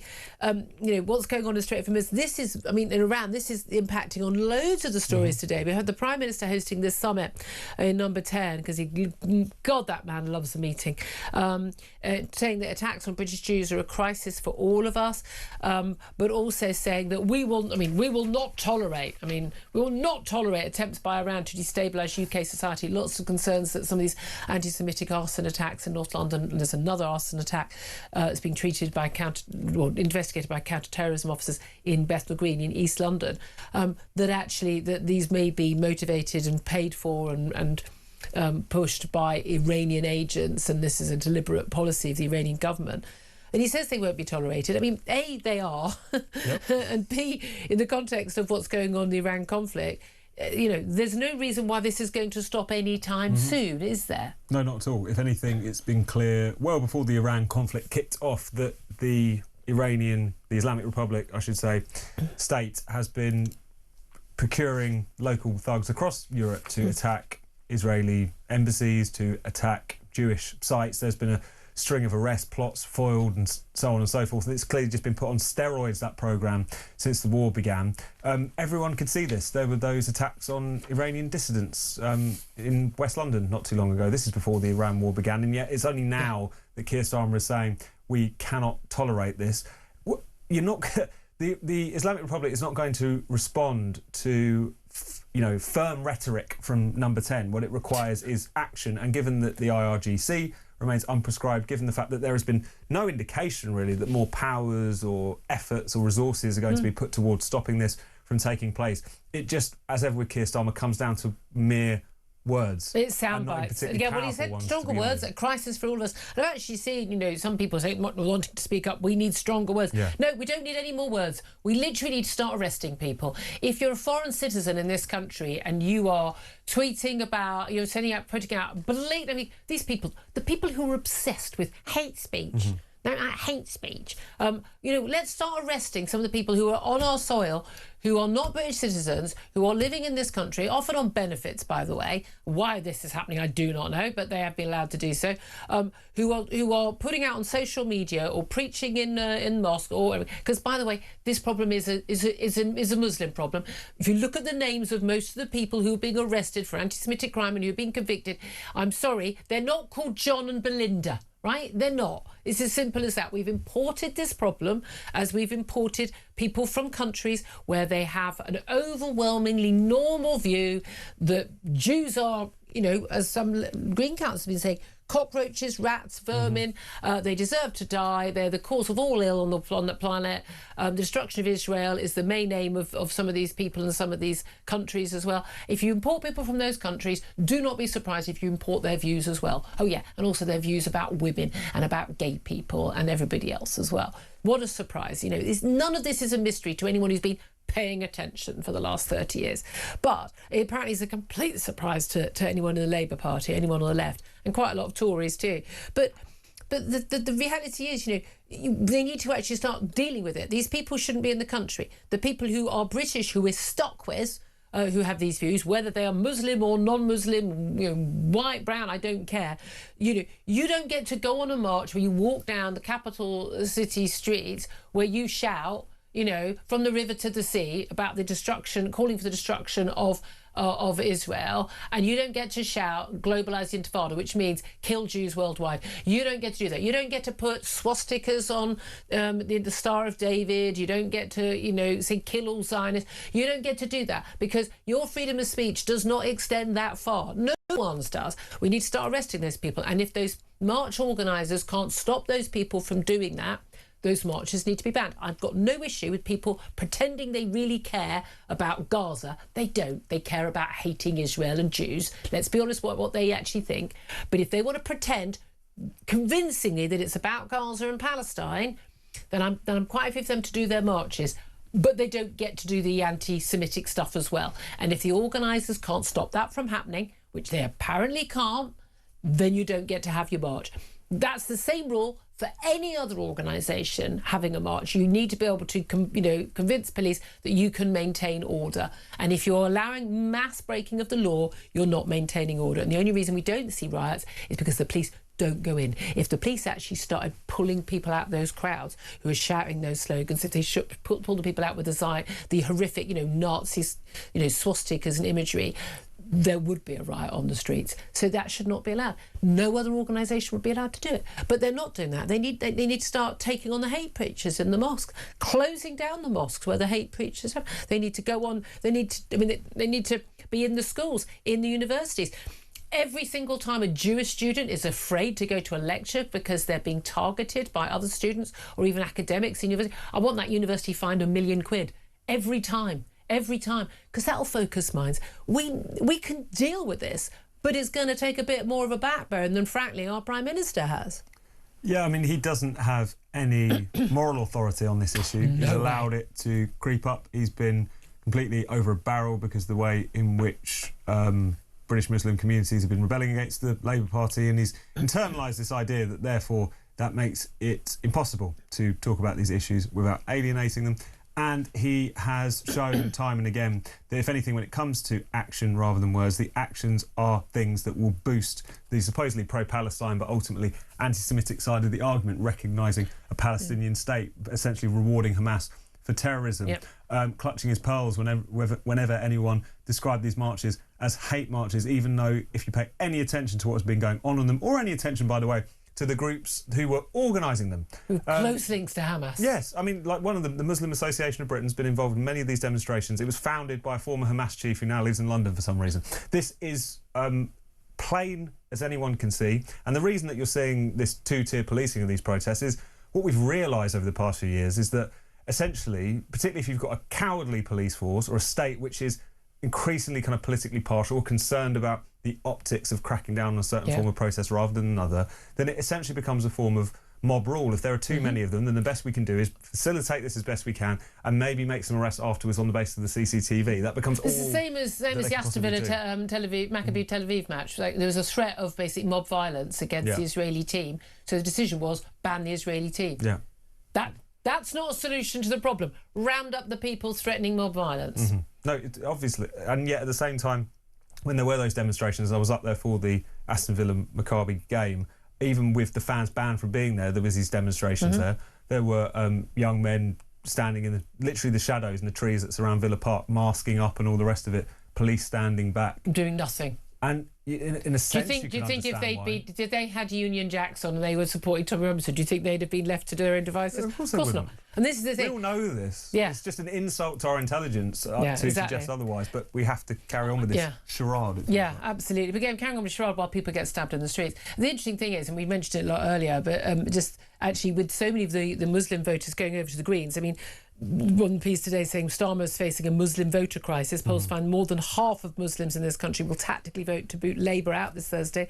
Support's collapsed for Labour from the Muslim voters from 80% to just 33%. But Muslim voters are ranking Gaza over the cost of living and the economy in terms of what they care about in their local elections. I mean, twinning with a town in Gaza, is not a local government policy. That's not going to get your bins emptied or a pothole filled. But if that's what you choose to care about, if you want to live in an area that looks like it's from Gaza, it's in Gaza because no one's bothering to do the actual stuff that matters. They're too busy putting up their Palestinian liberation flags. That's up to you.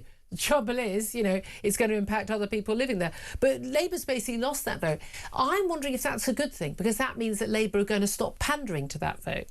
Will be interesting to see how that plays out, because there has been such a profound rupture between Labour and kind of inner city Muslim communities over these issues that you wonder if that really is repairable. Because previously, we've seen this with all different kind of voter blocks, haven't we, over the years, there was this kind of sense of you have nowhere else to go, that there might occasionally be a kind of charismatic, maybe from Scotland, by-election candidate who you could potentially vote for, but generally speaking, Labour was the only game in town. That's not true anymore. We've seen that in Tower Hamlets with the Aspire Party. We've seen that with the Gaza Independents who've been cropping up, obviously at the last election, but in these local elections as well, a slate of candidates in places like Birmingham. So it gets to the point where, Labour, and especially with Labour, because there is this narrative, not just amongst British Muslim communities, but amongst the kind of pro-Palestine side of the argument in general, that Labour is this sort of Zionist shill organisation, despite the fact that at best you could describe their response to the Israel-Hamas war as sort of equivocal and all over the place. If I would say much more strongly that they have turned a blind eye to the anti-Semitism on our streets, simultaneously doing things like recognising Palestine and rewarding Hamas. So even if they're relatively sort of, shall we say, mild criticisms and interventions on the issue of this war, and if that's enough to alienate those communities, then they are lost to them. I don't see how that's at all repairable and bridgeable. And I don't think they should be pandering to them anyway, but there we are. Let's also talk about the small boat migrants. Front page of The Sun today, very strong front page, showing the small boat migrants, those channel dinghies arriving, those arrivals are on course to hit 200,000 in total over the 8 years since the first boats were identified. I imagine there would have been a few beforehand, but in 2018 it was identified within years. Sajid Javid, who's then Home Secretary, declared this to be a crisis.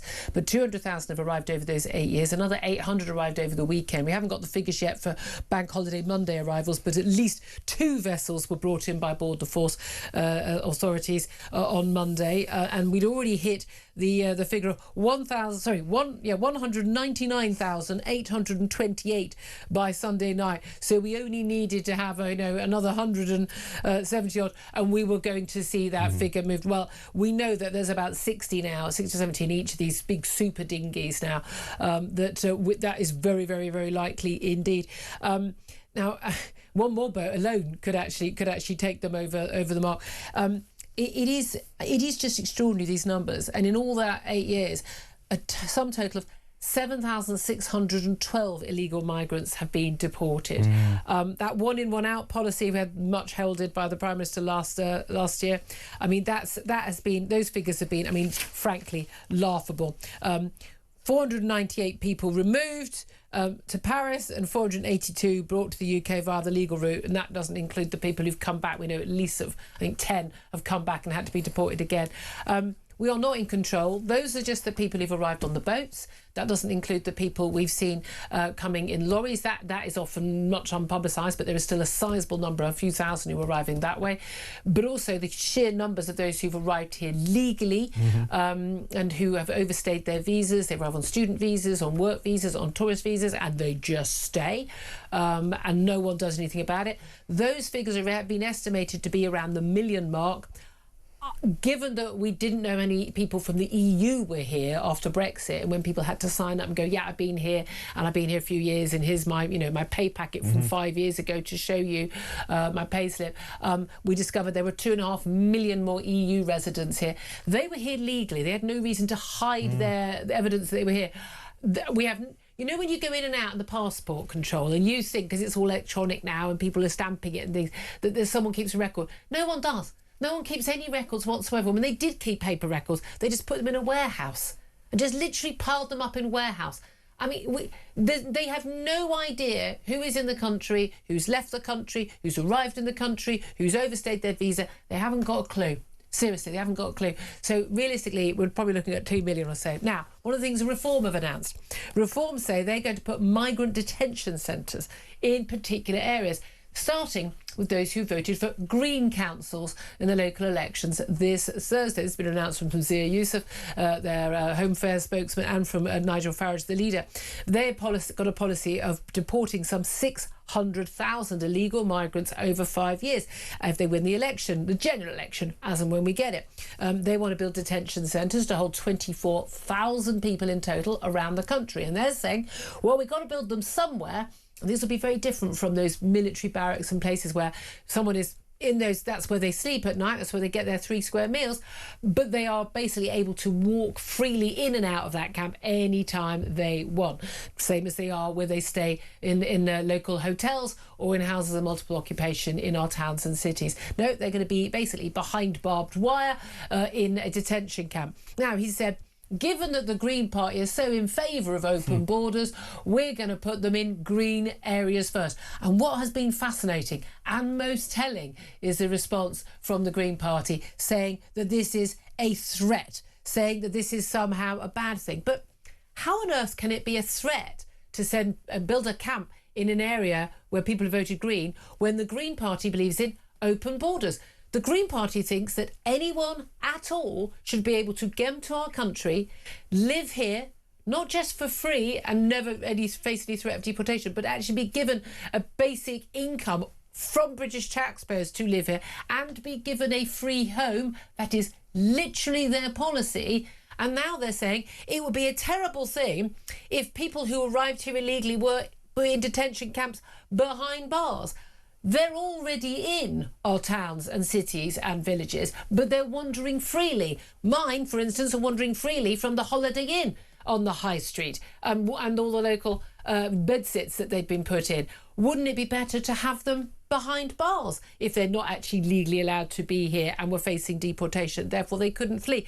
They also wouldn't be free to commit petty crime, to work illegally, and indeed to commit serious crimes like rape and sexual assault, which we've seen far too much of. But the Greens seem to think that somehow this would be a threat to local people. But if they actually stand by the policies they claim to believe in, surely they would welcome these people with open arms. They would probably lead marches to these camps to unlock the doors and open them freely into their local communities and indeed into their own spare rooms. There's a really easy way of telling when people are complete hypocrites. It's when they act with complete hypocrisy. That is what the Green Party are doing. I've absolutely loved this policy. It is politicking, it is a gimmick, absolutely.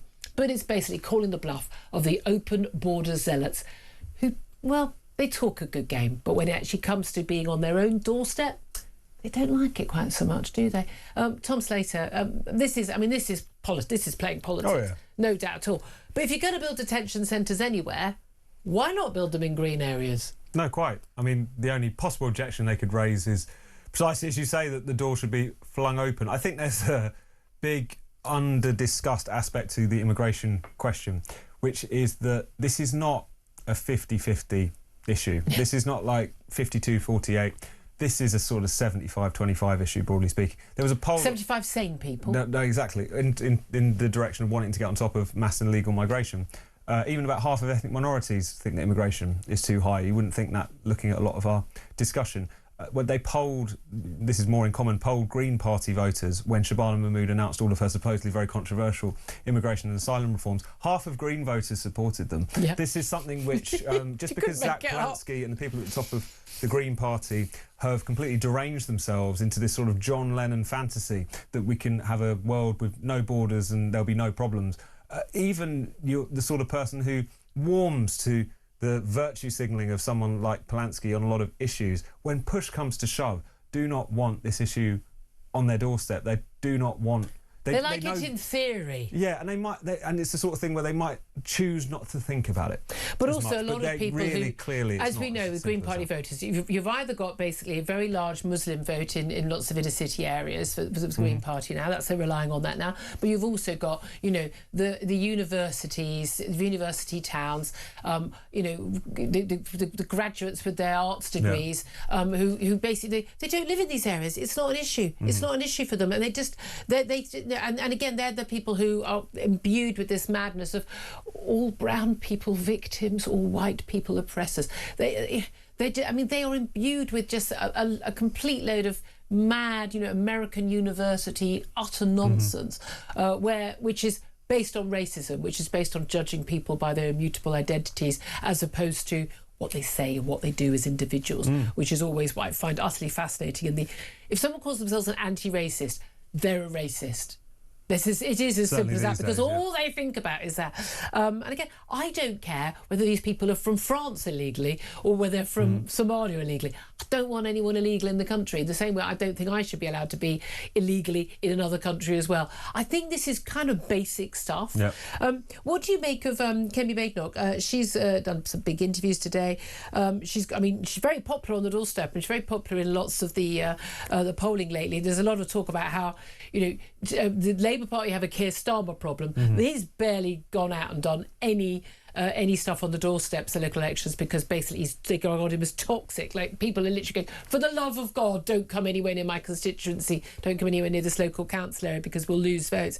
They say that Labour's got a Keir Starmer problem, but Kemi Badenoch has got a Tory party problem. People are saying her poll ratings is sky high in terms of the most popular leader, fairly good name recognition.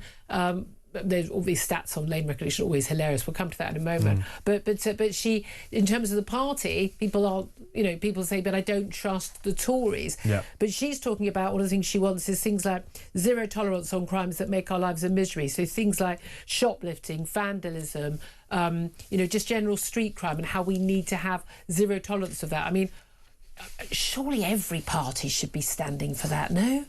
You would think so. And when push comes to shove, certainly the Labour Party will claim that this is a terrible crisis that needs to be got on top of, but at the same time, as ever, there's a gap between action and words. I think this is a good pitch for the Conservative Party, but for anyone, frankly, because people have noticed that sort of just general deterioration of the public realm, the rise of antisocial behaviour, low-level criminality becoming not just kind of decriminalised, it feels like, but it's almost mandatory in some parts of London, certainly. It's just become accepted as part and parcel of living in a modern city. Having your phone stolen, shoplifting rampant, litter everywhere, cycling on the street, on the pavement. I'm just normal. I mean, genuinely. I want the stocks brought back. And I think I'm not even joking desperate anymore. Times call for desperate measures. I think everyone is plagued by a gnawing sense, whether it's not always spoken about in public by politicians, is that it wasn't always like this. Not even that long ago. We did not have the problems that we're currently contending with. And therefore, that's a wide open goal to the parties of the opposition. Kemi Badenoch having a much better couple of weeks than maybe she has done previously. But as you say, the drag anchor on her is the Conservative Party, 14 years. You're going to do the same, failure. How do you get around that? It's absolutely. It is fascinating. I mentioned name recognition. I love these polls. JL Partners have done a poll, and they show a picture of a party leader and ask people just, in the street, recognise. Now, our audience, Spike's audience, very knowledgeable about politics. We eat, sleep and breathe politics all the time. And I suppose when you live in that world, and often, we'll actually know these people personally, of course you'd recognise who they are. But it's always flabbergasted me how few people can know members of the cabinet. I mean, look, frankly, there are quite a few members of the cabinet I would struggle with because they're such no marks, and certainly some junior ministers. Whereas, there were years back when you would absolutely know them all. But it is extraordinary. Keir Starmer has the highest recognition factor, but it's still only 82%. 18%, 1 in 5 people in this country have no idea when they look at a picture of Keir Starmer who he is. I mean, that may include his wife. Yep. May include, a lot of us they just want to not know. Now, Nigel Farage not far behind him at 78%. But this is astonishing. Kemi Badenoch, only 53%. Only half of the people of this country recognise her. Ed Davey, the Lib Dem leader, 32%. Again, he's been around for years, but he's kind of rather less distinctive, I would say. Zach Polanski, everyone's talking about Zach Polanski, including us, only 27%. Rupert Lowe, 12%. He didn't even have 12% recognition in the Reform Party a few years ago when a year ago when he was leaving. But I mean, this is the thing. Most people are blissfully unaware of these people. They're unaware there is a local elections and Scottish elections and Welsh elections this Thursday. A lot of people in England certainly don't have any elections at all. Yep. London, lots of different councils do, but an awful lot of areas don't. And even if they do know about it. They're not bothering to vote in them. Turnout will be around, if we're lucky, 40% mark, if we're lucky. Yeah. I mean, most people are just totally disengaged. They've just had enough of it all. No, and to a certain extent, it's a regressive, although rational response to what has happened in politics, not just over the past few years, but over many decades now. The sense that political parties weren't delivering, the fact that now there are... So what's the point? No, exactly. And I think there was an opportunity after Brexit where there was a lot more engagement to kind of build on that. But again, with the failure of the Tories and then demoralising a lot of voters nominally on the right, and now the catastrophic failures of the Labour Party in a very short period of time, demoralising voters on the left, there is just a general sense that... What's the point? What's the point? Exactly. You can understand tell me, I'd love to know your thoughts. What is the point? 0344 499 1000 is an number to call. I particularly wanted to hear your thoughts on that reform pledge to build new detention centres for illegal migrants in areas that vote Green, as we see channel boat migrants' arrivals set to hit 200,000 today. Give us a call on that, 0344 499 1000. Also love to hear your thoughts on Keir Starmer saying this is a crisis that we need to deal with when it comes to anti-Semitism. But isn't it time for stopping talking? No more meetings and just some action, Prime Minister? Your thoughts on that also welcome. We'll take your calls up next. This is Talk.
Starmer fueling anti-Semitism? I don't think he's doing anything to deal with anti-Semitism. The attempt to gaslight the British people and the Jewish community is appalling. This has to stop. It's almost being normalised, and it's terrifying, and we're sick of it. Enough's enough. Don't be shocked, and don't you bloody dare claim to be shocked or upset or care about Jewish people being stabbed on the streets of our capital city in broad daylight.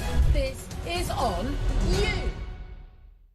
Across the UK, on DAB+, on YouTube, on your mobile, and on your side.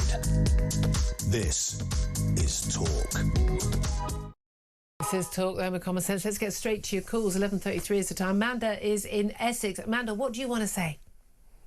I have to say, lovely Julia, that I'm not entirely averse to the idea of a detention centre where I live, because currently we have a migrant camp with 12 to 1,500 migrants, a hotel in the town centre with another 200, and an unspecified quantity of HMOs. Yep. And if it were to be repurposed with a bit of razor wire and some nice German shepherds into a detention centre, you'd be quite happy. I can't say that I would be unhappy about. I'm with you all the way. But apparently this is horrible and dehumanising, and we keep being told by the Green Party this would be illegal. And it's not illegal to lock people up who've got no right to be here and then to deport them. It's not illegal.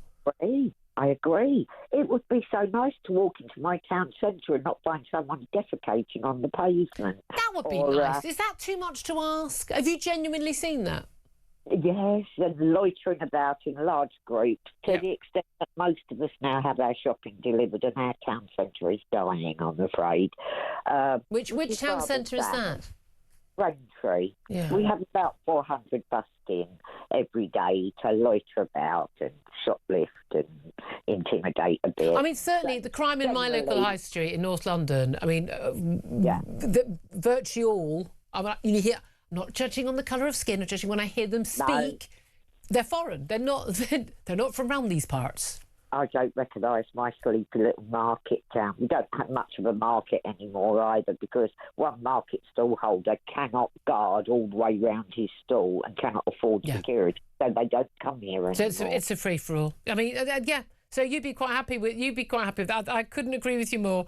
It was when it was actually Dan Hodges from Ellen Sunday, a regular on the station, when I was saying I love this policy, because that you live in a Labour voting area, they'll be putting a detention centre near you, and I'm like, well, they're in the Holiday Inn at the top of the road. I'd rather they were in a detention centre.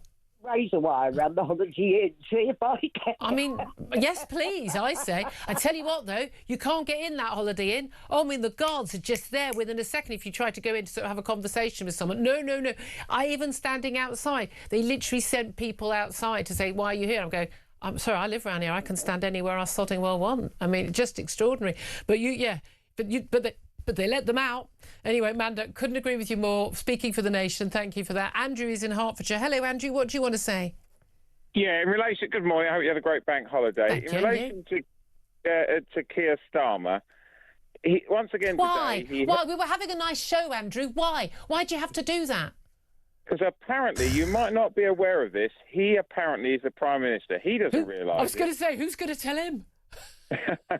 So, look, this whole thing with the anti-Semitism, he's not leading, he needs to lead. So today he had a meeting about nothing. He should have just come out and said, every single school, when you're back to school, you listen to The World at War, Laurence Olivier, and when they went into Auschwitz. It's on YouTube, here's the link.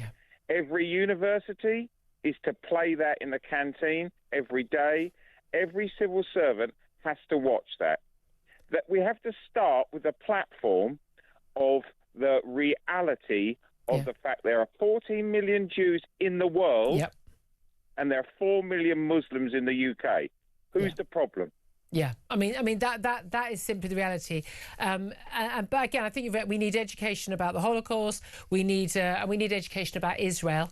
We really do. We need education also about what happened in the Gaza war, because the lies that are still perpetrated on the BBC, on Sky News, elsewhere are quite outrageous. Yeah, the one to listen to. I'd love you to interview her. I'll send you the link. It's Melanie Phillips. Oh, no, I love Melanie. I'm a big fan. We were actually trying to get Melanie Phillips. She's getting a plane around now. We wanted Melanie Phillips on the show today. I'm in close contact with Melanie Phillips. And we've interviewed her about her various books on the subject as well. Andrew, I couldn't agree with you more. And again, it's really, really simple. We're fed up. We're fed up with talk. A bit of leadership, a bit of action is what we need. Yeah, when you look at the way Mahmood, give her a due, she tried. She said, we're putting £7 million toward this. That's nothing. First and foremost, you had to tax people to get there. Yeah. She didn't come out and say anything. And just so you know, I will buy you and Melanie Phillips at lunch or dinner, wherever you like. I'll pick up the wine and the food. I tell you what, I'd love to have lunch with you or dinner. I was going to say, you're a brave man, no matter.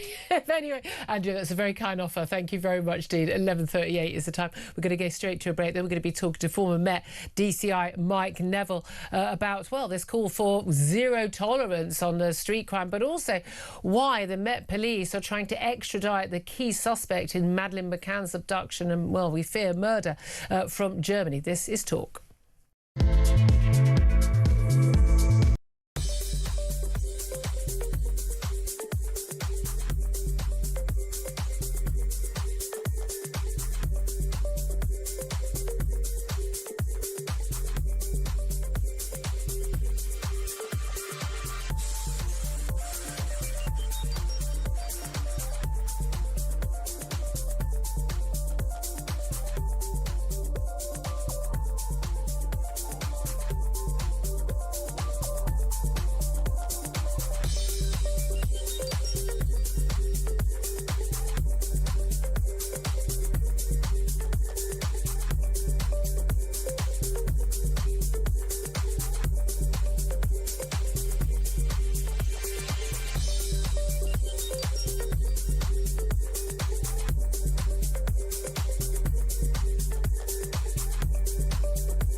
Across the UK, on DAB+, on YouTube, on your mobile, and on your side. This is Talk. Good morning, welcome back to the show. 11:41 is the time. I'm Julia Hartley-Brewer. This is Talk. Let's talk right now to Mike Neville. He's a former Metropolitan Police Detective Chief Inspector about various different crime stories. Very good morning to you, Mike. Good morning, Julia. Thank you for joining us. Well, let's talk about crime here in this country. Kemi Badenoch, the Tory leader, is vowing to bring toughness back to Britain, pledging a crackdown on welfare, asylum, but also, crucially, low-level crime. She said voters are crying out for a tough approach in terms of consequences for those ripping off the system. No tolerance to crimes like shoplifting, fare dodging, vandalism, public drug taking, she says, which are making life miserable for so many people. I mean, yes, 100% you say yes to that, but unfortunately this is the sort of thing that every would-be government and every government seems to pledge, but it never seems to happen. Is this possible? Can we actually operate this sort of Rudy Giuliani, New York-style zero-tolerance policy here in the UK? if they significantly increase the police officers on the streets, and if they significantly change the target. So if you said to the police, your entire focus will be on cracking down on crime and get rid of all the background activity like diversity targets and all that sort of thing. Yeah. So the complete focus is on arresting villainy, arresting shoplifters. As I've said on here before, when I was a young PC at Clapham in the late 80s and 90s, you had to get 10 arrests a month, else the sergeant was on your tail. Well, I did an FOI request for the Met, and 70% of them hadn't arrested one person in a year. Which I find utterly perplexing. What on earth are they doing? I don't, Julia, I don't know. 95% of them had arrested 5 or less. And also with this, you've got the political will here. So it's all right coming out, because we've heard all this before, haven't we? But under the Tories, Theresa May, who's probably the worst Home Secretary and probably the worst, well, she's competing with Starmer about being the worst Prime Minister. She brought in that £200 rule for shoplifting, which dumbed down shoplifting. And basically, it was 100 previously, then it moved up to 200. Basically, don't bother prosecuting under that amount. So everyone started shoplifting up to 199.99. Of course, and then she really cracked down on stop and search. Yeah. And so that reduced it as well. And also the police are not keeping up with technology. You keep hearing about, we're going to use this facial recognition stuff. Do you know what? They're not even using stuff that's been there 30 years. So every shop in London has got a CCTV camera, yet they solve 1% of shopliftings. All our phones have got tracking devices, but they're solving 1% of mobile phone snatches. 40% of households have a CCTV camera or Ring doorbell, and yet 5% of burglaries are solved. So there are some simple things that we could do. Yeah. Well, they don't check it. That's the thing. People say the case closed, they didn't have the evidence. They didn't have the evidence because they didn't ask for the evidence, or they didn't ask the evidence until a month later, and then that CCTV had already gone and things like that. Again, whenever I've been a victim of a crime or a witness to a crime, it has blown my mind, the level of incompetence and the slowness. Blown my mind. And it's this is non-functioning. As much as I want to blame the police chiefs for their failures of leadership, and I know a lot of coppers who I think are really good people who desperately want to do the right job. They're literally not doing the basic job. There are so many brave officers, and we saw that at Golders Green recently. Yeah. But just simple things, Julia. I was in charge. I'd introduce things like this. If a tweet is going to be investigated, then a superintendent has to write their name and say, I agree. So it's not down at the lower levels. The highest ranks have to decide the priorities, because the police should not be investigating this nonsense. It should be swept away. No, exactly. But also, don't investigate someone claiming they've been misgendered, which isn't an actual thing. Yeah. Using correct grammar and correct biological information is not a crime, and never has been. But saying Jews are rats, kill all Zionists, that is a crime. I would like people to be arrested for that, thank you very much, but they don't.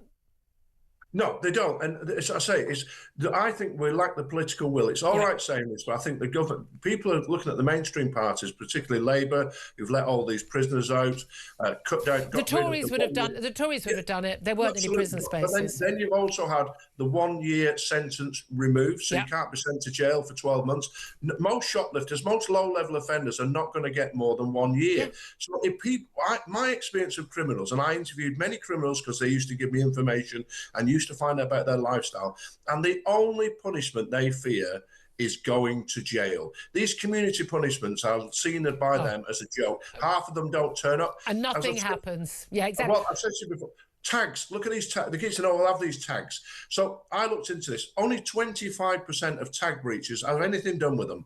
And that could be as simple as don't do it again. You don't get... People think the tag goes off, the old bill come round, right, you broke the curfew, off to prison. Yeah, doesn't happen. And this is the thing. They're lying to us. Well, even when we say, well, someone's going to serve 10 years behind bars, no, they're not. They're going to serve 3 or 4 at best, and even then. But this is the thing.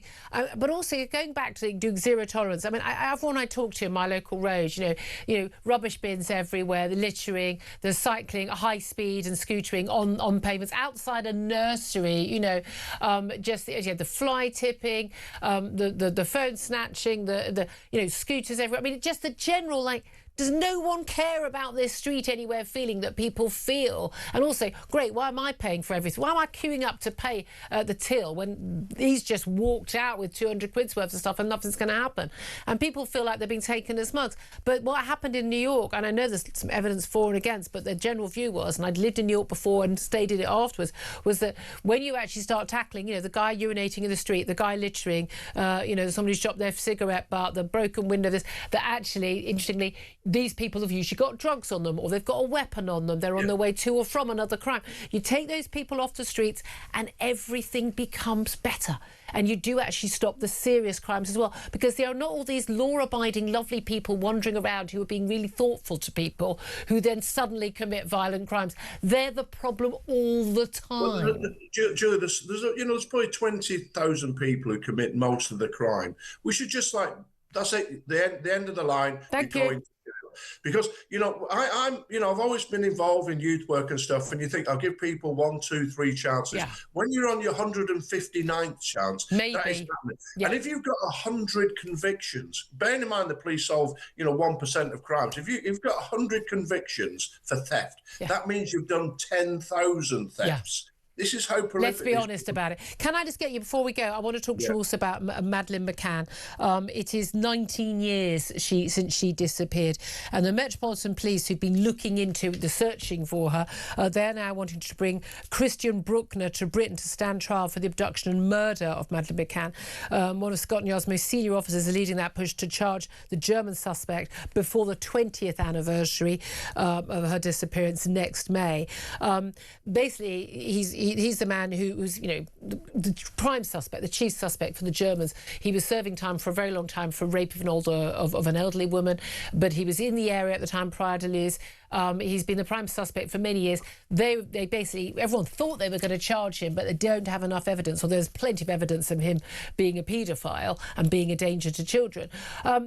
There's a whole big thing about how we can't extradite him because because the Germany won't extradite to non-EU countries, so it's another argument against Brexit. But realistically, if we've got the evidence, why don't we just give it to the German authorities so they can prosecute him? Because I don't think they have the evidence. Yeah, exactly. Yeah. I went over to Portugal with Mike Sullivan from The Sun to review the case. Yeah. So I've actually seen the scene, spotted it. I've actually offered my assistance to the parents, and I'll say this again, I'm disappointed that they've never got back to me because my expertise on finding images and the like. Yeah. But there's been a misconstrued. I was a military police in Germany, and I've been out to help the German police since. And one of the phrases that came up is the German police said they had concrete evidence. Now, in this country, that would mean, I've got fingerprints, DNA, and a CCTV and I'm doing it. In Germany, it means there's something tangible, like there's a reason to suspect him. So it's far less. So that misinterpretation of that phrase, concrete evidence, is really here. Now, as you said, extraditing, the German penal code says they don't extradite to non-EU countries. So that is a simple fact. You've got the other complicating factor that the evidence is from another country, Portugal. You've got all that here. And also for extradition, you normally extradite somebody when you literally bring them back and you've got sufficient evidence to charge. It would be very difficult to justify, I would suggest, arresting Bruckner under reasonable grounds.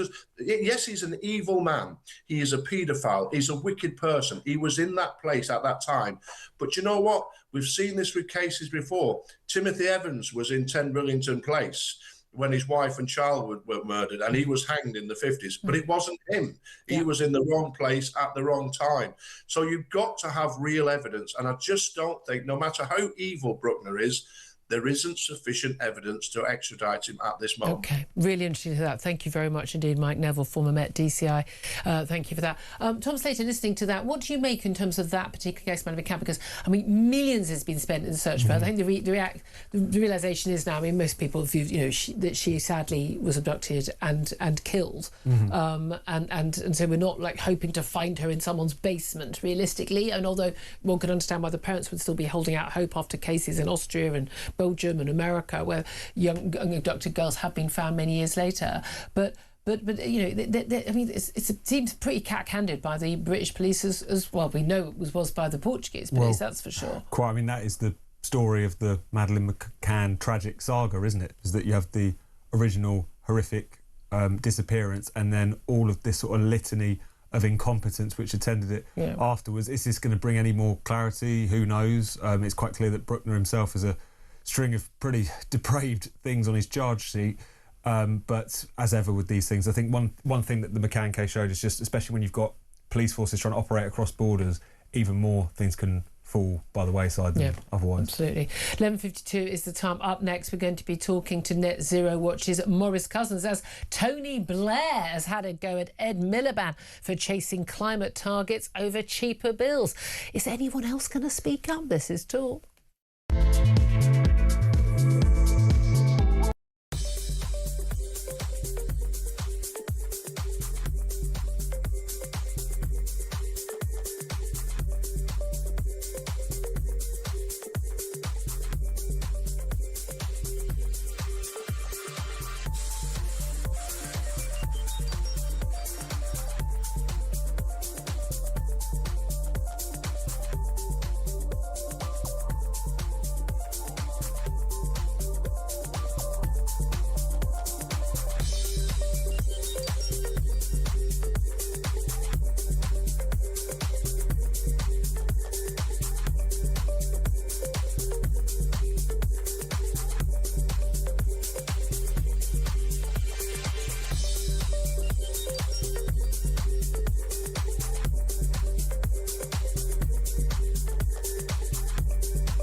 Is Starmer fueling anti-Semitism? I don't think he's doing anything to deal with anti-Semitism. The attempt to gaslight the British people and the Jewish community is appalling. This has to stop. It's almost being normalised, and it's terrifying, and we're sick of it. Enough's enough. Don't be shocked, and don't you bloody dare claim to be shocked or upset or care about Jewish people being stabbed on the streets of our capital city in broad daylight. This is on you. Across the UK, on DAB+, on YouTube, on your mobile, and on your side. This is Talk. This is Talk. I'm Julia Hartley-Brewer. This is a post-bank holiday thing. My timings are terrible. It's 11:55 and Maurice Cousins is waiting on the line. He's campaign director at Net Zero Watch. Good morning to you, Maurice. Good morning. It's going to have to be short but sweet. I do apologise for that. But I mean, it should be short but sweet, like Ed Miliband's career. But sadly, it's going to be the opposite of that. But so Tony Blair is the latest person to call on Ed Miliband and the government to basically stop chasing climate targets over giving people cheaper bills. Nice to hear that there's a bit more common sense coming out of even a former Labour leader, if we're not getting it from the current Labour leader or his cabinet. Yes, I mean, it is good news that we're having elite defections like Tony Blair. Defection, I love that. Coming out and sort of, firing across Miliband's bow. But I mean, if there is a reason why energy is seen as primarily a climate first, issue, I think Tony Blair needs to take some responsibility. Thank you. If you go back to his time as when he was the Prime Minister of Britain, he was really at the vanguard of a lot of this rubbish. Yep. So from about 1997 right up until the time when he left in 2007, he was pushing both the Americans, so he was lobbying both Bill Clinton and George W. Bush to go further on this when they didn't want to push on it. He was also lobbying the European Union to adopt very ambitious climate targets and renewable energy targets. In 2006, when the Stern Review was published, which set off really all of this, and it was Tony Blair who commissioned that, and that sort of laid the ground, if you like, for the Climate Change Act in 2008. Tony Blair said, and I quote, "There is nothing more serious, more urgent, more demanding of leadership than," and he goes on to say, "climate change. Yep. Should we fail to rise to this challenge, I don't believe we will be able to explain ourselves to future generations that we've let down." So, it feels to me that, what we're going through in the 2020s, it's really about we are living with the consequences of Blair. Yep. Most of the things that he was pushing Absolutely. For. And the same, we've got the same with the Conservatives who are now going, oh, it turns out it was all in madness. I mean, the thing is, we always knew it was. Some of us were speaking out about it the whole way through. But it is extraordinary. Do you think he's just realised the error of his ways, and a sinner who repents, we should be welcomed, etc.?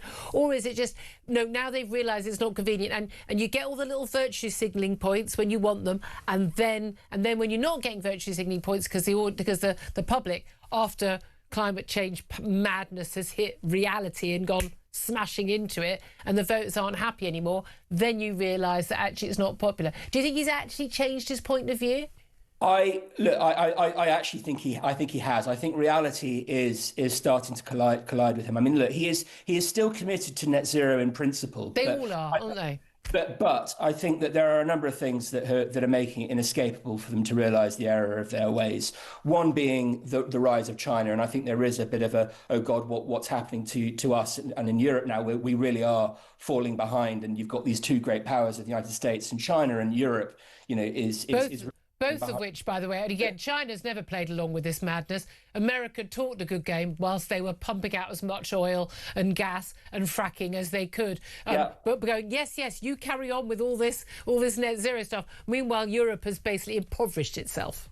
Yes, that is true. But I think the other area where I think it's causing them to wake up is what's happening with Russia. Yeah. And the reality is we can't rearm and we can't credibly deter Russia if we don't have heavy industry, if we don't have steel, if we don't have ammonia, if we don't have plastics. Facts. Maurice, this policy doesn't survive the facts. That's it, Maurice Cousins. Great to have you on. Thank you so much from Net Zero Watch. Up next, Conservative peer Lord Craig McKinley. This is Talk.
across the UK. On DAB+, on YouTube, on your mobile, and on your side. This is Talk.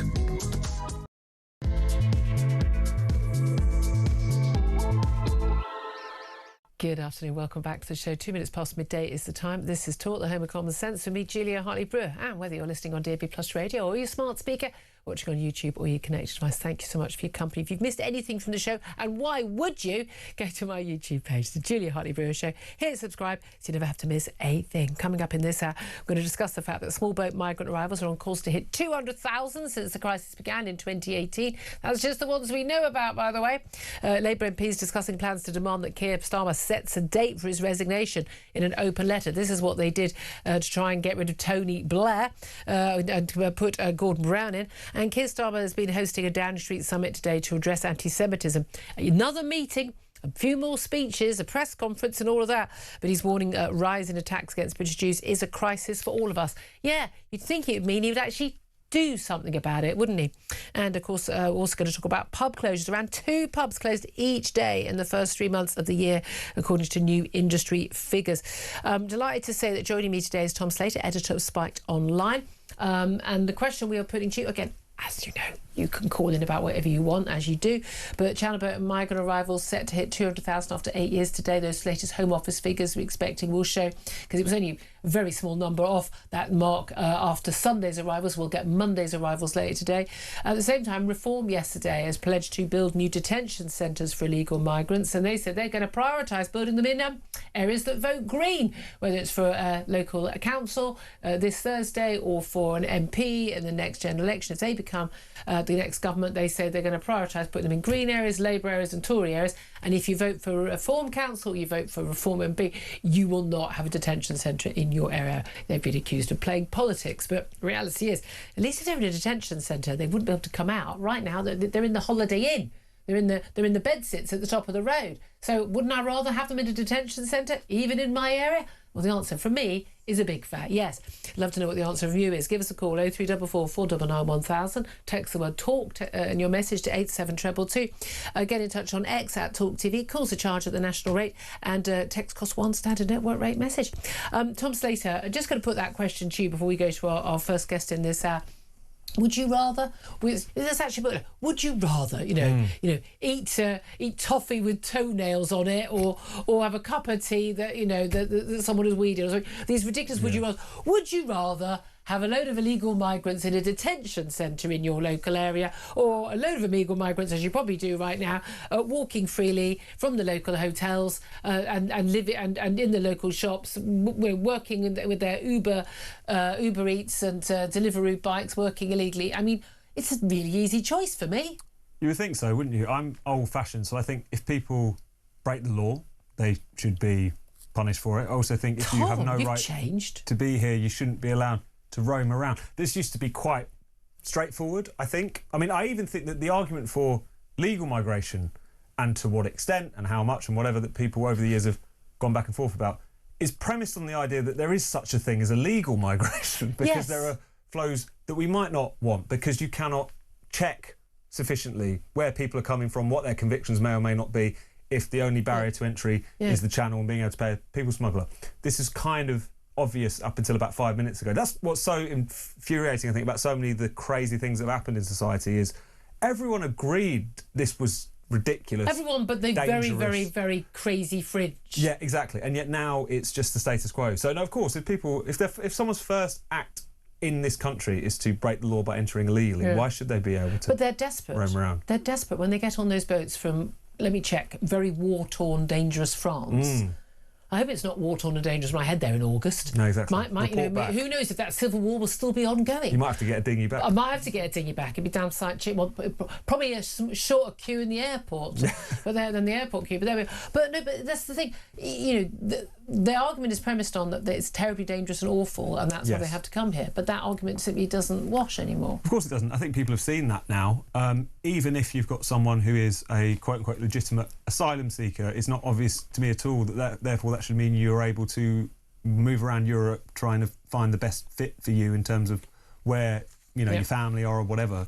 that doesn't seem to me a right that they have. But also it's obvious, and it has been for some time, that this is in large part a funnel for illegal migration. You saw that when, during Rishi Sunak's time, they realised that a third of the small boats arrivals were coming from Albania, which is not a war-torn country, despite the many problems that it has. You see that when you see some of the horrific crimes which have been committed by people who are fleeing charges in other countries rather than war and pestilence. So, yeah, the illusion is shattered now, and I think people are willing to go places politically that they wouldn't have done previously in order to get on top of it. Oh, I've completely... I'm just, again, deport, round people up, send IC an equivalent, I do not care, deportation centres, bye-bye, turn the boats back, I'm done. I don't think I'm unusual in that. Done now. Everyone's taken the mick out of us. They are literally mocking us. I'd love to know the thoughts of my next guest. Lord Craig McKinley is a Conservative peer who's been speaking up on these sort of issues for a very long time. Good afternoon to you, Craig. Hi there, Julia. Thank you for joining us. Glad to be on. What do you make of this? First of all, the figures: 200,000 migrant arrivals in the last 8 years. Those are, by the way, the ones we know about. That doesn't include all the back of the lorry, under the train arrivals. Doesn't include the, let's face it, it will be in the low millions, but millions of people who have overstayed their visas, work, study, tourist visas, and are still here working illegally or living somehow on benefits. What do you make of those figures, and what should be done about it? Well, it's a shame now that we only ever talk about this properly when we hit these ridiculously high milestones. Now, each one of these, in terms of accommodation, their legal aid fees, all of that cost that goes with each of these illegal migrants is about £100,000 each. So 200,000 times £100,000 is a colossal £20 billion. Ouch. That is the cost of just looking after these people. Now, we have an unusually high, and this is one of the pull factors, an unusually high acceptance rate compared to anywhere else in European countries. Spain, remarkably low, well, apart from their recent amnesty, but Germany... apart from their recent amnesty for 500,000 I know, I mean... who, by the way, now all have EU passports, and if we open up a bit more free movement, particularly for under-30s, with the EU, which is what Starmer wants to do, can all just come here completely legally. Well, this is what people who seem keen on the Great Reset ought to be getting into their heads, what it actually really does mean. But yeah, just those costs alone, because we seem to be a soft touch, and we get a higher rate of approvals than other countries. Now, once they have settlement and then they have the right to bring their families, you're now into many, many hundreds of billions of pounds worth of cost over the rest of their lives, because, you know, just generally, it's just the way it is. They're not all doctors and engineers, if you haven't noticed. A lot of them will be doing low-paid work for the rest of their lives and will be on universal credit, probably housing benefit, and all the rest of it. We are taken for mugs. And as you've been discussing in that preamble, something has got to be done about it. Now, that something has got to be the ECHR coming out of that, because this is the root of the madness, where even hardened criminals, as was being discussed, that get themselves into the UK seem to amazingly have a claim because their children don't like Albanian chicken nuggets or whatever other ridiculous thing that we, I'm afraid, have become sort of battle drunk over really over the years. There's almost nothing that shocks us. But we've been taken for fools, and you're quite right, Julia. You'll have people who are in on a student visa, and then they claim asylum towards the end of that student visa. I mean, you couldn't make this up as a scheme of madness. But of course, you've got people like the Green Party seem to think we shouldn't have borders at all. Everybody is welcome. And all of that nonsense. Do you think they understand the actual outcome of that? The number of millions of people who would turn up here if we did have a no deportation policy. Do you think is it just that they like the idea of it? Because this idea that left wing thing, which is no one's illegal. Well, no one's illegal, but you can legally be somewhere you're not allowed to be. Like you're not illegal, but you're also not allowed to just come and stand in my sitting room if you feel like it. That would make you illegal because you'd be trespassing. I mean, is it just that they want to be nice, or do you think they genuinely understand the concept, which is that if you said that Britain was basically an open house for anybody who wanted to come here, how many millions of people would come here to live here? Well, you were in a completely different place from the refugee conventions of old in the 1950s, in the, the remnants of the Second World War, and there's lots of arguments about what that actually means. I mean, what I think it means, as I'm sure you probably agree, it's the first country that you come to. Yep. It isn't a shopping list to go wherever you fancy, wherever the benefits might be better, where you're given 4-star accommodation. That is not written in the refugee convention of the 1950s. It is seeking sanctuary in the first safe place. Yep. And that is not France. France is safe enough. It's not Britain after you've been through France. And also within that convention is a duty to return to your own country once things subside and it's safe again. I mean, we all hear of mad stories like Afghans going back who've claimed asylum in the UK or going back home for holidays. Yeah.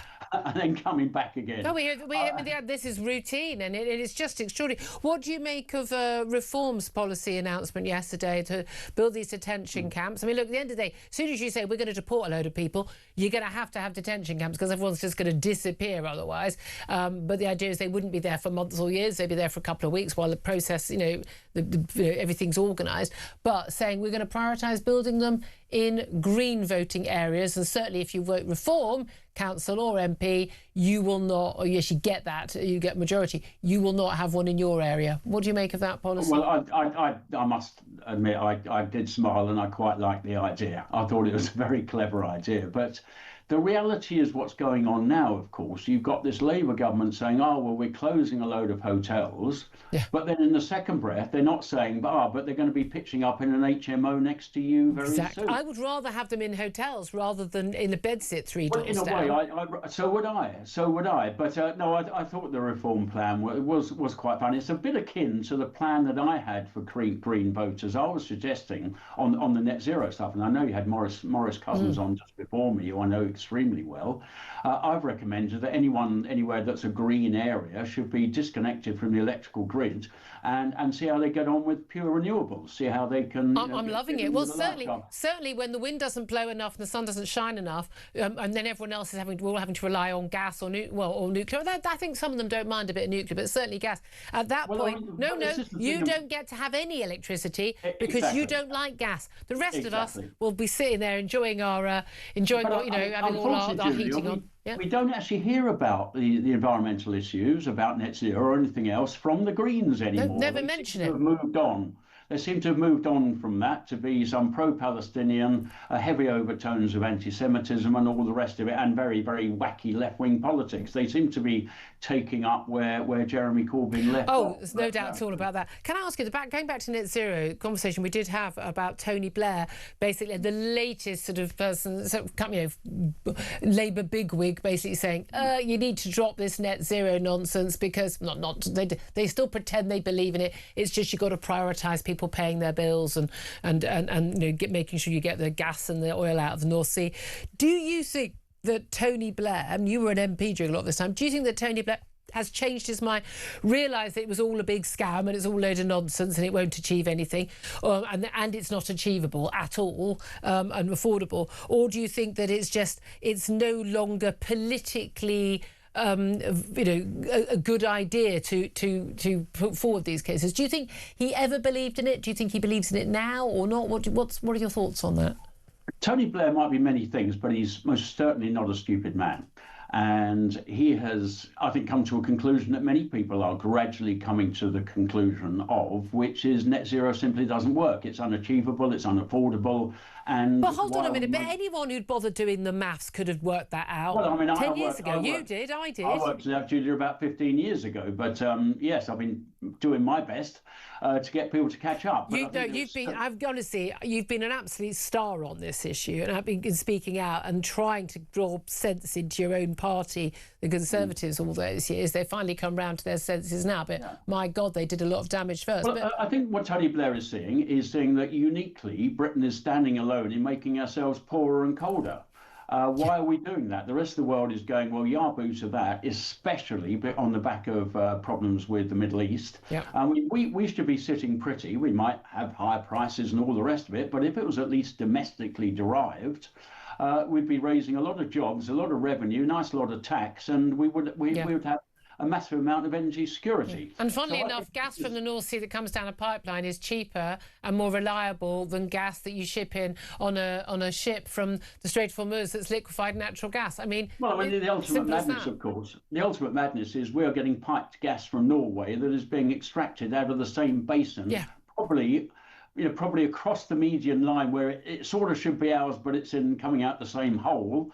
And we're paying Norway now £40 billion a year for the gas that we could be getting out for ourselves. Absolutely now, if insane. that is not completely and utterly bonkers, I don't know what is. Absolutely. But the one good truism, and you've just mentioned it, people were saying for years, oh, well, it's international price of gas. Well, that might be true for LNG, which is environmentally horrific because of the transport, the gasification, all the rest of it. But it is not true for piped gas, as you just said. Absolutely. There is a local, regional market, and more especially if it was coming out of our own fields, we'd have a lot more control about pricing and availability. Exactly. And that's what we've lost. Exactly. I mean, it's amazing. All these countries would have all this benefit from doing this oil and gas work, and yet apparently we uniquely, the world wouldn't. Let's talk more specifically about the local elections coming up. Just 2 days' time. I mean, thank God they're almost over. Can't wait to see the results. Many people are saying that the main thing we're going to see is the trouncing of the Labour Party. The Tories are set to lose about 500 seats, about a third of those that are going up for grabs. So the Labour Party predicted to lose a heck of more than half, well over half. Looks like it's going to be a very bad day for Keir Starmer. He's barely even been out on the campaign trail because he's regarded as so toxic. He loses votes everywhere he turns up. How do you rate his chances of surviving these elections? I've always been on a bit of a different argument on this. I think he will survive.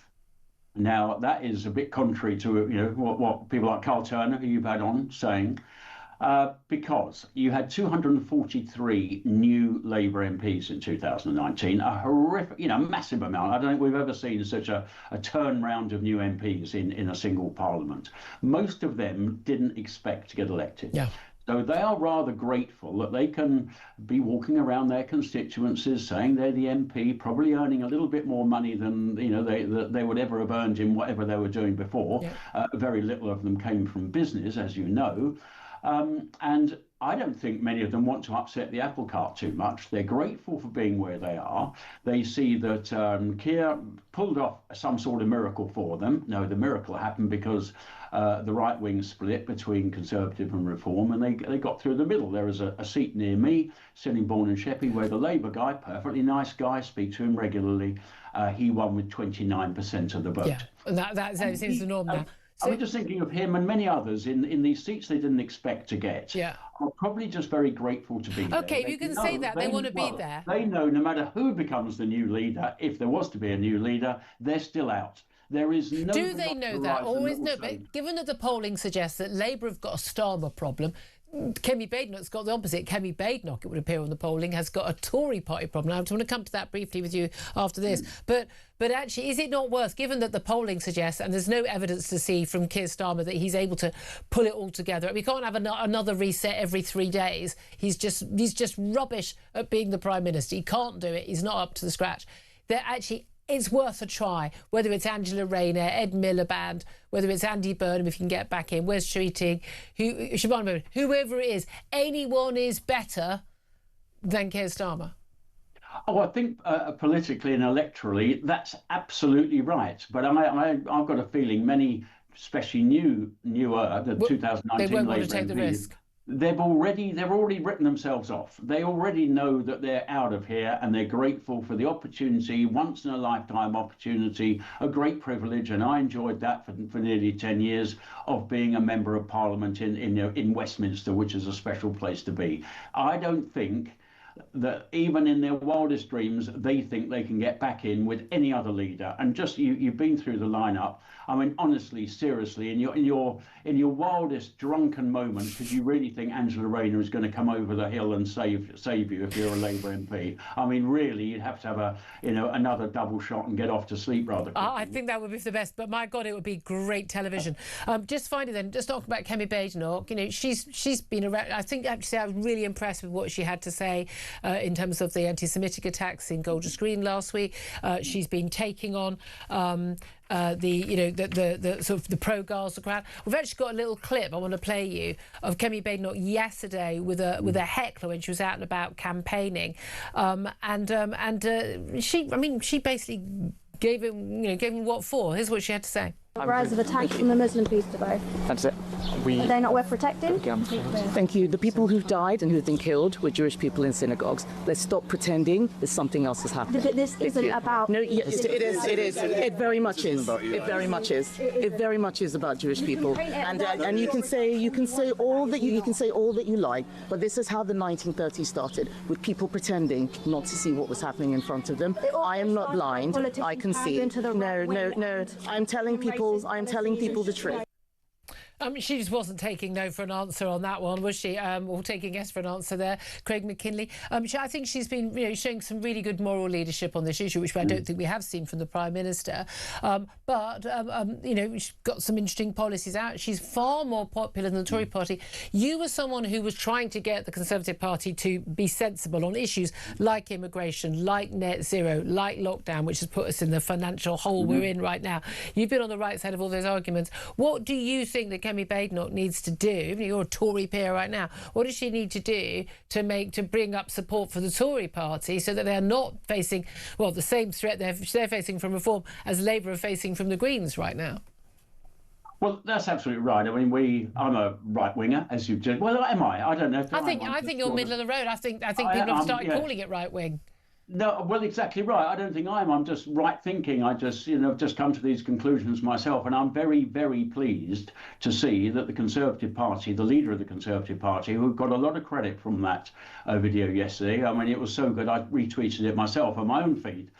She got a lot of credit for that. She's getting credit for lots of good Conservative policies that, frankly, I've been frustrated about, that I haven't heard enough of for a very long time. And she's now saying those right things that people, not just want to hear, but they've been desperate for, because I think fundamentally, forget the mad whoever that was shouting at her yesterday, of which there are a few kicking around. I mean, it's all very odd. If you were to substitute Jewish for some different race, people would be up in arms that it's being discussed in that way. But seemingly in Britain today, very sadly, appallingly, anti-Semitism seems to be allowed, and you can go on a march and you can call for the global intifada or whatever you fancy, and the police will look away and do very little, and actually tell anyone who's obviously Jewish, remember the case last year, you better leave this area because otherwise you might be causing a public problem. I mean, we should not be in this state. We need to stand up,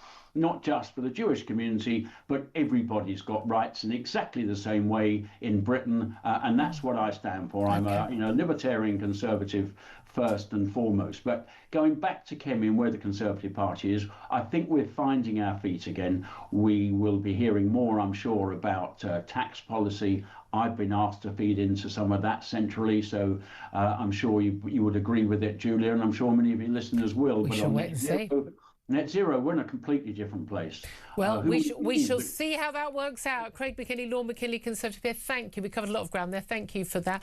Tom Slater, just in terms of sort of moral leadership on a lot of these issues, I do think that, the Tory leader has actually been the one who's been leading on that, hasn't she, in terms of the anti-Semitism? No, absolutely. There's the formal role that she continues to play, excuse me, as leader of the opposition, which therefore, when it comes to properly facing down Keir Starmer on these issues, she's stepped more into the fray. Also, whatever you think about those allegations about 50 years ago, Nigel Farage, what you may or may not have said at school, that makes it more difficult, shall we say, for him to talk about this issue. Absolutely. Whether or not they're actually true, and he strenuously denies them. But also, I think, as you saw in that clip, I think Kemi Badenoch has a certain moral and intellectual clarity on this. She did a lot of work when she was in the Women and Equalities brief on the kind of rise of identity politics and the way that has revived anti-Semitism in its own terms. Yeah. So I think she has thought a lot about this and can therefore speak from that position of moral and it's not just not just reactive. Yeah, indeed, very interesting. We're going to take your calls up next. 1226 0344 499 1000 is the number to call on events at home and abroad. As always, you get to choose what you want to call about. We'll take those up next. This is Talk.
Islam are fueling anti-Semitism?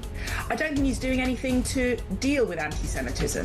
The attempt to gaslight the British people and the Jewish community is appalling. This has to stop. It's almost being normalised, and it's terrifying, and we're sick of it. Enough's enough. Don't be shocked, and don't you bloody dare claim to be shocked or upset or care about Jewish people being stabbed on the streets of our capital city in broad daylight. This is on you.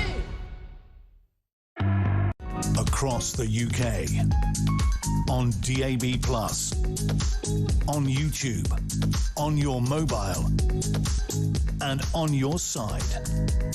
This is Talk. This is Talk, the Home of Common Sense. Got a variety of topics that people are calling in on. Also, just one last message about those Channel boat migrant arrivals and Reform pledging to build new detention centres for illegal migrants in areas that vote Green, first and foremost. Hayley says areas that vote Green will get what they voted for. Areas that vote Reform will also get what they voted for. It's as simple as that. Well, exactly, except, of course, if you voted Green, what you actually want is not people in detention centres who've arrived here illegally. You want them being given a free house and allowed to stay and never facing deportation. It's almost like the exact opposite, isn't it? Weird, that. Anyway, let's go to another call. Charles is in Darlington. Charles, you wanted to talk about where we are with Iran. What do you want to say? Hi, Julia. I haven't spoken to you for a long time. Where have you been? I don't know. Here Busy, and there. life, job. I'm 80 years old, almost. Right. And I can remember Iran as it was. I nearly went to work there once. But the what can we call it? The Islamic regime in Iran. If it isn't got rid of, I'm 80. I'm not going to be around many more years. Yeah. So I'm not going to see it. But I've got a wonderful 5 grandchildren, and I fear for them. Because if the mullahs are not totally got rid of, and Iran goes back to what it was pre-79, then they will rebuild. They will get their nuclear weapons one way or another, because there are too many idiots in the world who will let them, like Obama did and all the rest of it. So I'm worried, because if you've got a world with an Islamic regime with nuclear weapons, the world is doomed. We're doomed, Mr. Manor. Yeah, I agree with you. And again, I really wish that this Trump regime, administration in the White House had actually done a bit more pre-planning. We had a military guest on earlier about the concerns that the Strait of Hormuz would be targeted by Iran, and that would be an economic problem, and that would put pressure on the West to give in. But at the end of the day, if there's a nuclear weapon basically launched on Tel Aviv, and the whole of the Middle East is dealing with that nuclear fallout, I'm sorry, you're in different territory altogether. So many people, like your naval officer you had on earlier, they can't see beyond next time they go and fill their car up. Yeah, and we have to, and this thing, if you're up against regimes who are looking in terms of generations, even hundreds of years, you need to be able to cope with this. But I just wish we could have done better prep for it, us in the West, by not having mad net zero policies, America by, warning countries a bit more and doing what they could to secure the Strait of Hormuz first. But we're going to, at some point we're going to have to take Iran on. Well, I spent 20-odd years in the army. Yep. During the Cold War. And the thing about the Cold War, we had nuclear weapons. Yep. The Russians had nuclear weapons. The thing that's kept war away was MAD, nuclear assured destruction. Yep. We didn't want to die. The Russians didn't want to die. Yep. Problems with the MAD Islamic regime, which is nothing but a death cult, they don't care. They'll blow up the world. Yeah. They know, as far as they're concerned, if they die, they'll go off and get their 72 virgins and all the rest of it. Yeah. So they don't give a damn. Absolutely, and it's so important we keep remembering that. And quite apart from all the disruption they caused with Hezbollah and with Hamas and the Houthi rebels firing on the Suez Canal, and the terror attacks across not just Middle East but across Britain, Europe, in America. I mean, I don't know why countries are putting up with it. And people say, well, you can't take them on. Well, you definitely can't take them on once they've got that nuclear weapon. Couldn't agree with you more on all of that, Charles. Thank you very much. The wisdom of a few more years on the planet there. Charles, thank you. Let's go to Simon in London. Simon, what do you want to talk about? Yeah, hi, Julia. Good morning. Thanks for having me on. Thanks. First, I'd like to say I agree with every word that Charles has just said. Yeah. He's absolutely right. But I want to speak very briefly about anti-Semitism. Mm-hmm. You're quite right when you said, I mean, you're right, completely right in all that you say on these things. And, you know, anti-Semitism has been imported back into the UK, and very willing audience with this hard left lunatic fringe. Yeah. But what's really annoying and upsetting is that the massive spike in anti-Semitism has been really down to so much vilification and hatred of Israel, and so much propaganda and lie been spread, and they've been eaten up by people who, unfortunately, they want to believe the lies anyway. Yeah. Oh, Simon, your line keeps going in and out. Sorry, we got to the anyway. We missed you after that. So I don't know where I... No, sorry, apologies.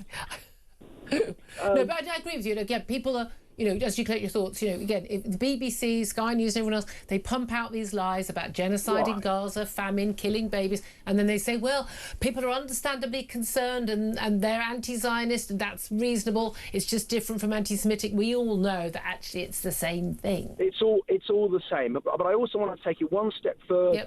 Because apart from BBC and Sky and mainstream media, it's also pumped out every day in Parliament. Yeah. And you've got people like Jeremy Corbyn, Zara Sultana, various other independents, etc., etc. And pretty much every day, one or more of them are standing up in Parliament, talking and pushing genocide. Yeah. And I really feel that in His Majesty's Parliament, MPs shouldn't be allowed to do that because they're pushing a narrative, an unfounded narrative, and they're misrepresenting the facts on the ground. But again, people. I mean, I know so many people who are not remotely political, and I know they haven't got a racist bone in their body, and they will say, "Yeah, but you know, like, Frank, why would you want to go to Israel, given what Israel's done in Gaza?" And I go, "What do you think Israel's done in Gaza?" They've seen, you know, the UN reports and the BBC reports and the, you know, the hand wringing, and why would they not believe it? Exactly, that's the problem. And whilst this is allowed to be pushed out by members of Parliament and people in authority, and our state-run television, correct, we will have an anti-Semitism problem in this country because young people, like you've just quite rightly said, and people say, well, what about the genocide? What about this? And it's not being called out. Yeah. Well, also, if you live in a world where everyone could just change the definition of words, like what a woman is, no wonder you can change what genocide is. I mean, you know, and just pretend it is. Really interesting points there, Simon. Thank you very much indeed. Appreciate that. 12:36 is the time. Tom Slater, editor of Spiked Online, listening to that. And this is an issue, isn't it, in terms of what is going on. Prime Minister, again, hosting this summit today. I've got to be honest with you. I was writing my column in The Sun on Thursday after the show, and it was about the anti-Semitism. And then I thought, oh God, the Prime Minister's doing a speech. I'll have to watch that. And I'm genuinely struggling. I'm going to start going through so many televisions at this rate. I'm just wanting to throw things. I can only listen a few minutes at a time because he makes me so angry. He talks the talk, and everyone goes, "Oh, he's got a Jewish wife, and his children are half Jewish," but he's just talking. He doesn't take any action. No, and people have had enough of it. I think the anger amongst British Jewish communities. I know we were both up in Golders Green on the evening of the attacks itself. Is palpable, and this is not what you tend to get from British Jews as well. They don't tend to protest, don't tend to make a lot of noise. The fact that the Prime Minister couldn't get out of his car outside those gates was a very big giveaway, wasn't it? Well, we're going to talk about this a bit more. We're also going to be talking about 2 pubs closing every single day because of just the ridiculous pressure they are under financially. We're going to talk about all of that before we get to the top of the hour. Do stay tuned. This is Talk.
across the UK.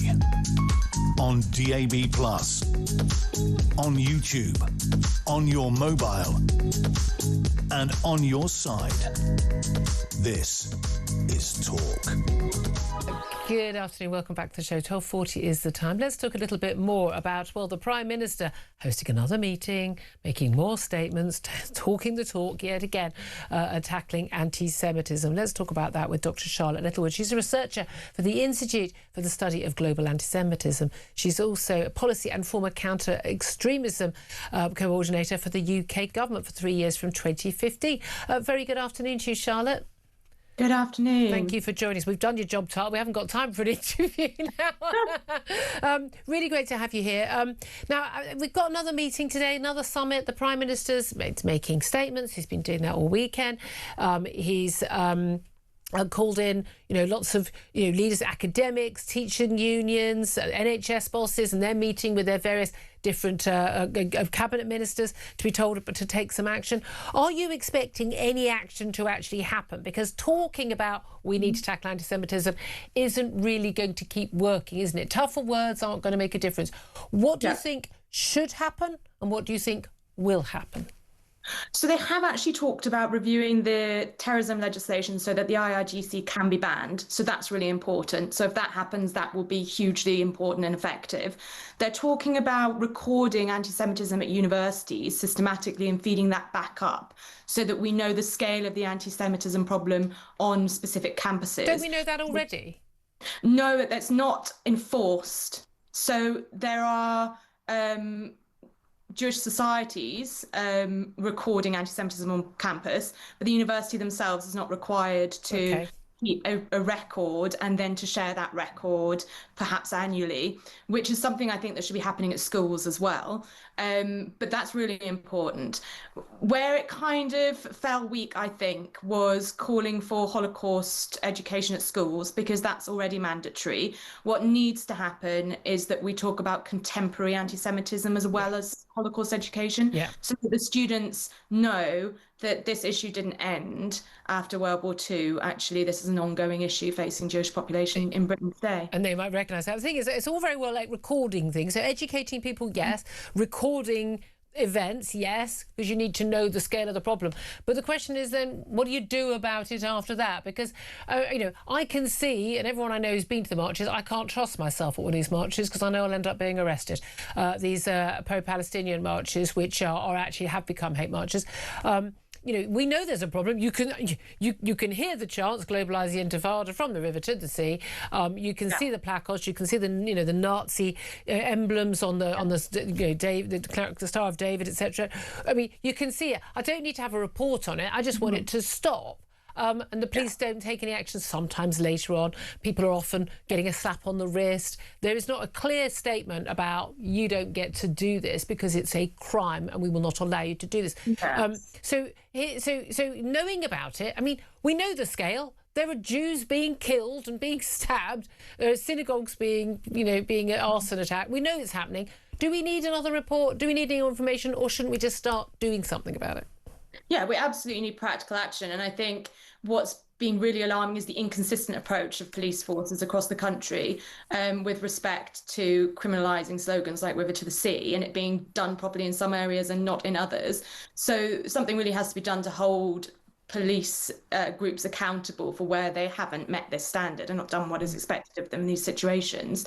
And we've seen pretty weak sentencing as well of those that have been involved in anti-Semitic crime, some just getting away with a caution. So there absolutely needs to be more deterrence. But this is a grassroots issue. This is in digital media, it is in some political commentary and narratives, it is in particularly Islamist rhetoric, which is pulling the strings of the far left. And we're not seeing what needs to really happen now is the far left dropping its relationship with Islamism. Well, indeed. I mean, we're seeing on the contrary. I mean, the Corbynistas, they're embracing it full on. They're only losing out at all to the Green Party, which again has decided to embrace it full on. Well, the Green Party is a real concern to me, that on the back of some of Polanski's comments and what he's been doing on social media, we've actually seen a rise in popularity in the Green Party, up to 21% in the March assessment by YouGov. So that's above the 16% for Labour and Conservative. A rise of what?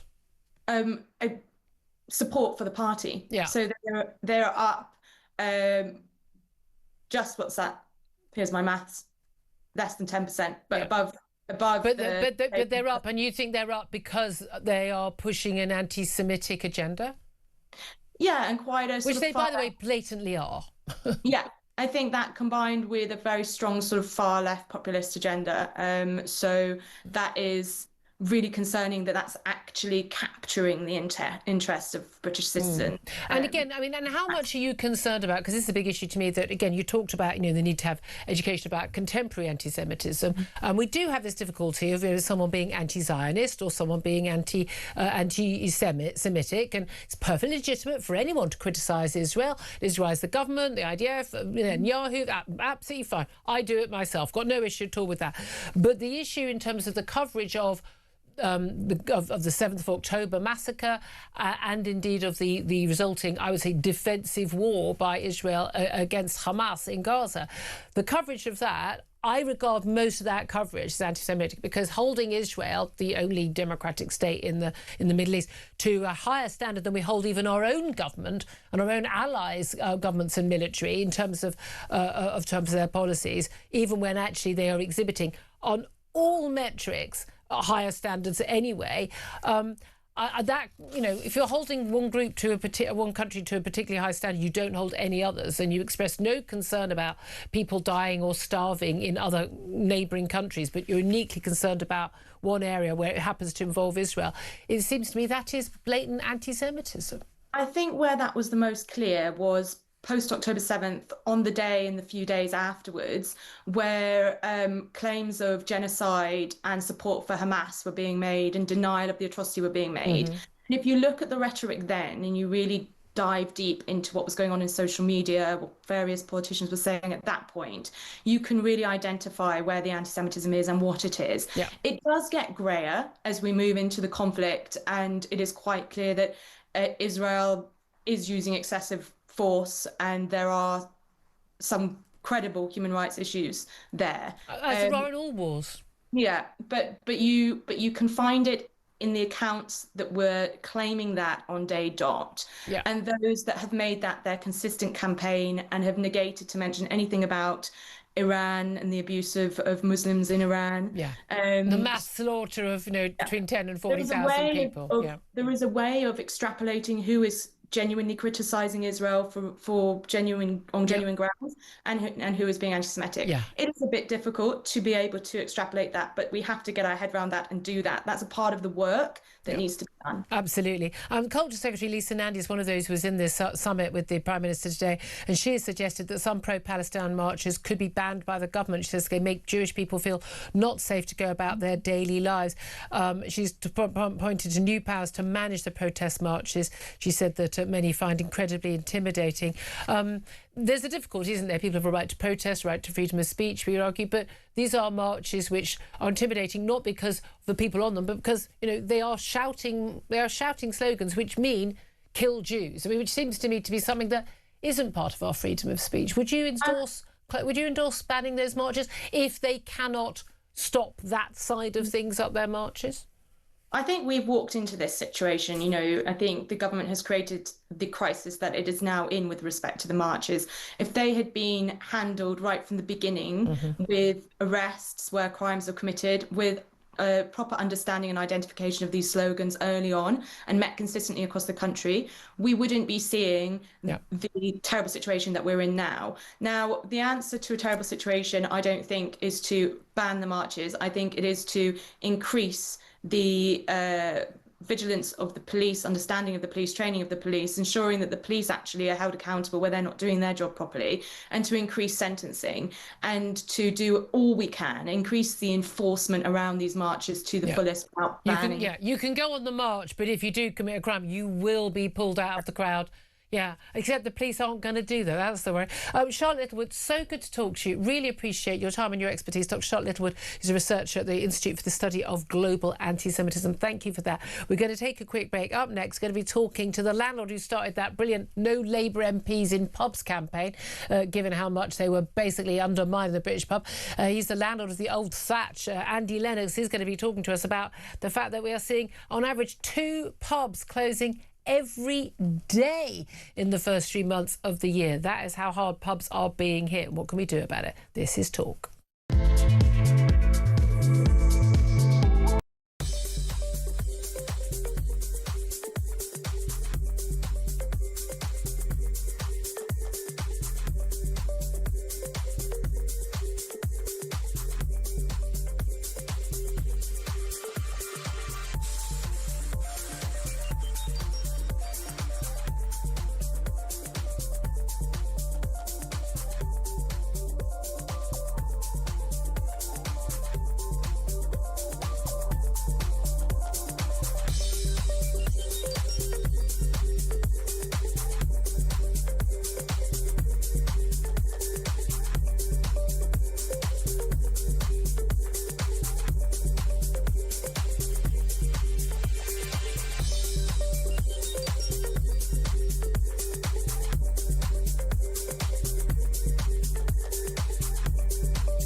Peter Capaldi!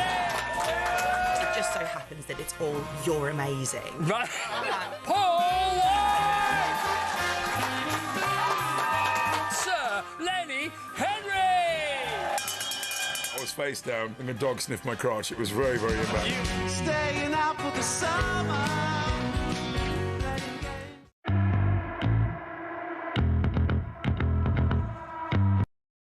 Across the UK, on DAB+, on YouTube, on your mobile, and on your side. This is Talk. Good afternoon, welcome back to the show. 12:53 is the time, and welcome back to Andy Lennox, landlord of the Old Thatch pub in Wimbledon and spokesman for the No Labour MPs in Pubs campaign, joining us to talk about, well, a rather sad story, very sad story, certainly for publicans and indeed their regulars. 2 pubs closing on average every single day in the first 3 months of this year. Andy, you've been battling not just for your own pub but for many others for a long time now. Why are they closing at such a high rate? The tax burden is just way too much, and this is the biggest problem that we've got. You've got 2 pubs going, but it's actually 4 hospitality venues every single day, and the tax burden and the 2 budgets successively have put the industry into freefall. It's a real problem at the moment, and we're trying to figure out what the next step is. You've got so much tax going through the system, there's just not enough money going round. No, exactly. Well, let me talk about, by the way, they reckon this is 161 pubs the first 3 months of the year, according to the British Beer and Pub Association, have closed across England, Scotland and Wales, equivalent to 2,400 jobs. But I bet you anything, if those 2,400 jobs were in one factory in one constituency, the government would be paying attention and trying to do something about it, bailing them out. But not so for pubs. They say they're helping. But tell us, it's really important for a lot of us, we're like going to a pub, but we don't know how the money works. We're going, how much for a pint? I think, was it London hit the £10 a pint mark over the weekend? And people are going, but I'm spending a load of money, the prices are going up. How are they not able to keep their doors open? So talk us through all the different financial pressures you're under. So to be totally clear, there is no dynamic support from the government at all, and the only way that support is going to work for our industry is a VAT cut in line with Europe. Okay, so what's the VAT rate you're facing at the moment? We pay 20%. The average in Europe is 13%. That's a big difference. That is the big piece.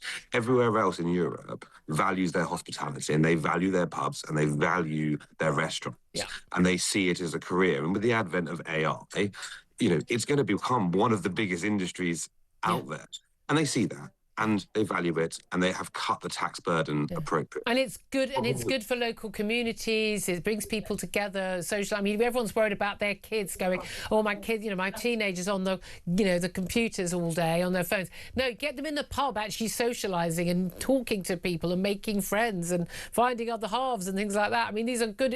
These are vital places in the community. So what else you've got? Because you've got business rates as well as being a big issue, and of course, still dealing with the fallout from lockdowns. Yes, you've got the business rates. You've got your employers' NICs that have come on, so your employers' national insurance contributions that have come on. You've got increases in your business rates. You've got increases in pretty much every single part of the minimum wage. System. A lot of these jobs minimum are wage, the low-paid living jobs. wage. All of these things that basically have gone up. So the reason that you've got your pint and your pint's gone up by £1 is not because we're making more money. It's because we're paying the staff more money to be there. Yeah. And the biggest way to solve that, and the quickest way to solve that, and stop this actual churn becoming an epidemic of pub closures and hospitality closures, is to cut VAT to European levels. Yeah. If we can get to a 13% VAT, so 7% VAT cuts down to 13%, that solves an enormous amount of problems. And when we're making, when we want to make 10p in a pound, but we're now making 3p in a pound, it just doesn't work. Yeah, and that's the thing. A lot of people are saying, well, I was drinking at home during lockdown. I was getting my bottles or my cans of lager or my bottle of wine, and it's a fraction of the cost. Not realising, of course, you've got rent of the premises, you've got the heating, you've got the electricity for the cooler, all the pay, buy the glasses, someone to clean them, someone to serve them, and all those taxes as well. There are a lot of extra costs, but it is different. Having a drink on your own at home is different from going to the pub and having the fun of socialising with people, and that community piece. Drinking at home is probably worse than going out to the pub and having a pint with a couple of friends. And they are social spaces, they are community spaces, and they are important spaces that basically need to be looked after. And you've got this problem at the moment where we are trying to employ young people. There's a big problem with youth unemployment. We are that employer, but we can't afford to employ them. Yeah, absolutely. Well, and what we're saying is the way to solve all of this is cut a VAT rate in line with Europe, and we'll go away and we'll make it work. And we'll keep those jobs, indeed. And that, again, it'll probably pay for itself. I've got a 19-year-old who's doing her very best to keep the pubs open. Single-handedly, she's doing her best for you. Anya Lennox, I love talking to you. Thank you so much. Landlord at the Old Satch. He's the founder and spokesman for the No Labour MPs in Pubs campaign. I loved that campaign, Tom said, because it was just literally, no, if you're not going to support us, you don't get to come and drink here. No, absolutely. And I think it's incumbent on the government to step up and provide precisely the support that we're hearing about there, and on the rest of us to do our patriotic duty. Patriotic duty. Go and have a pint. Go and have a glass. I know, but especially people working from home, they don't go to the pub at the end of the day. They don't all that.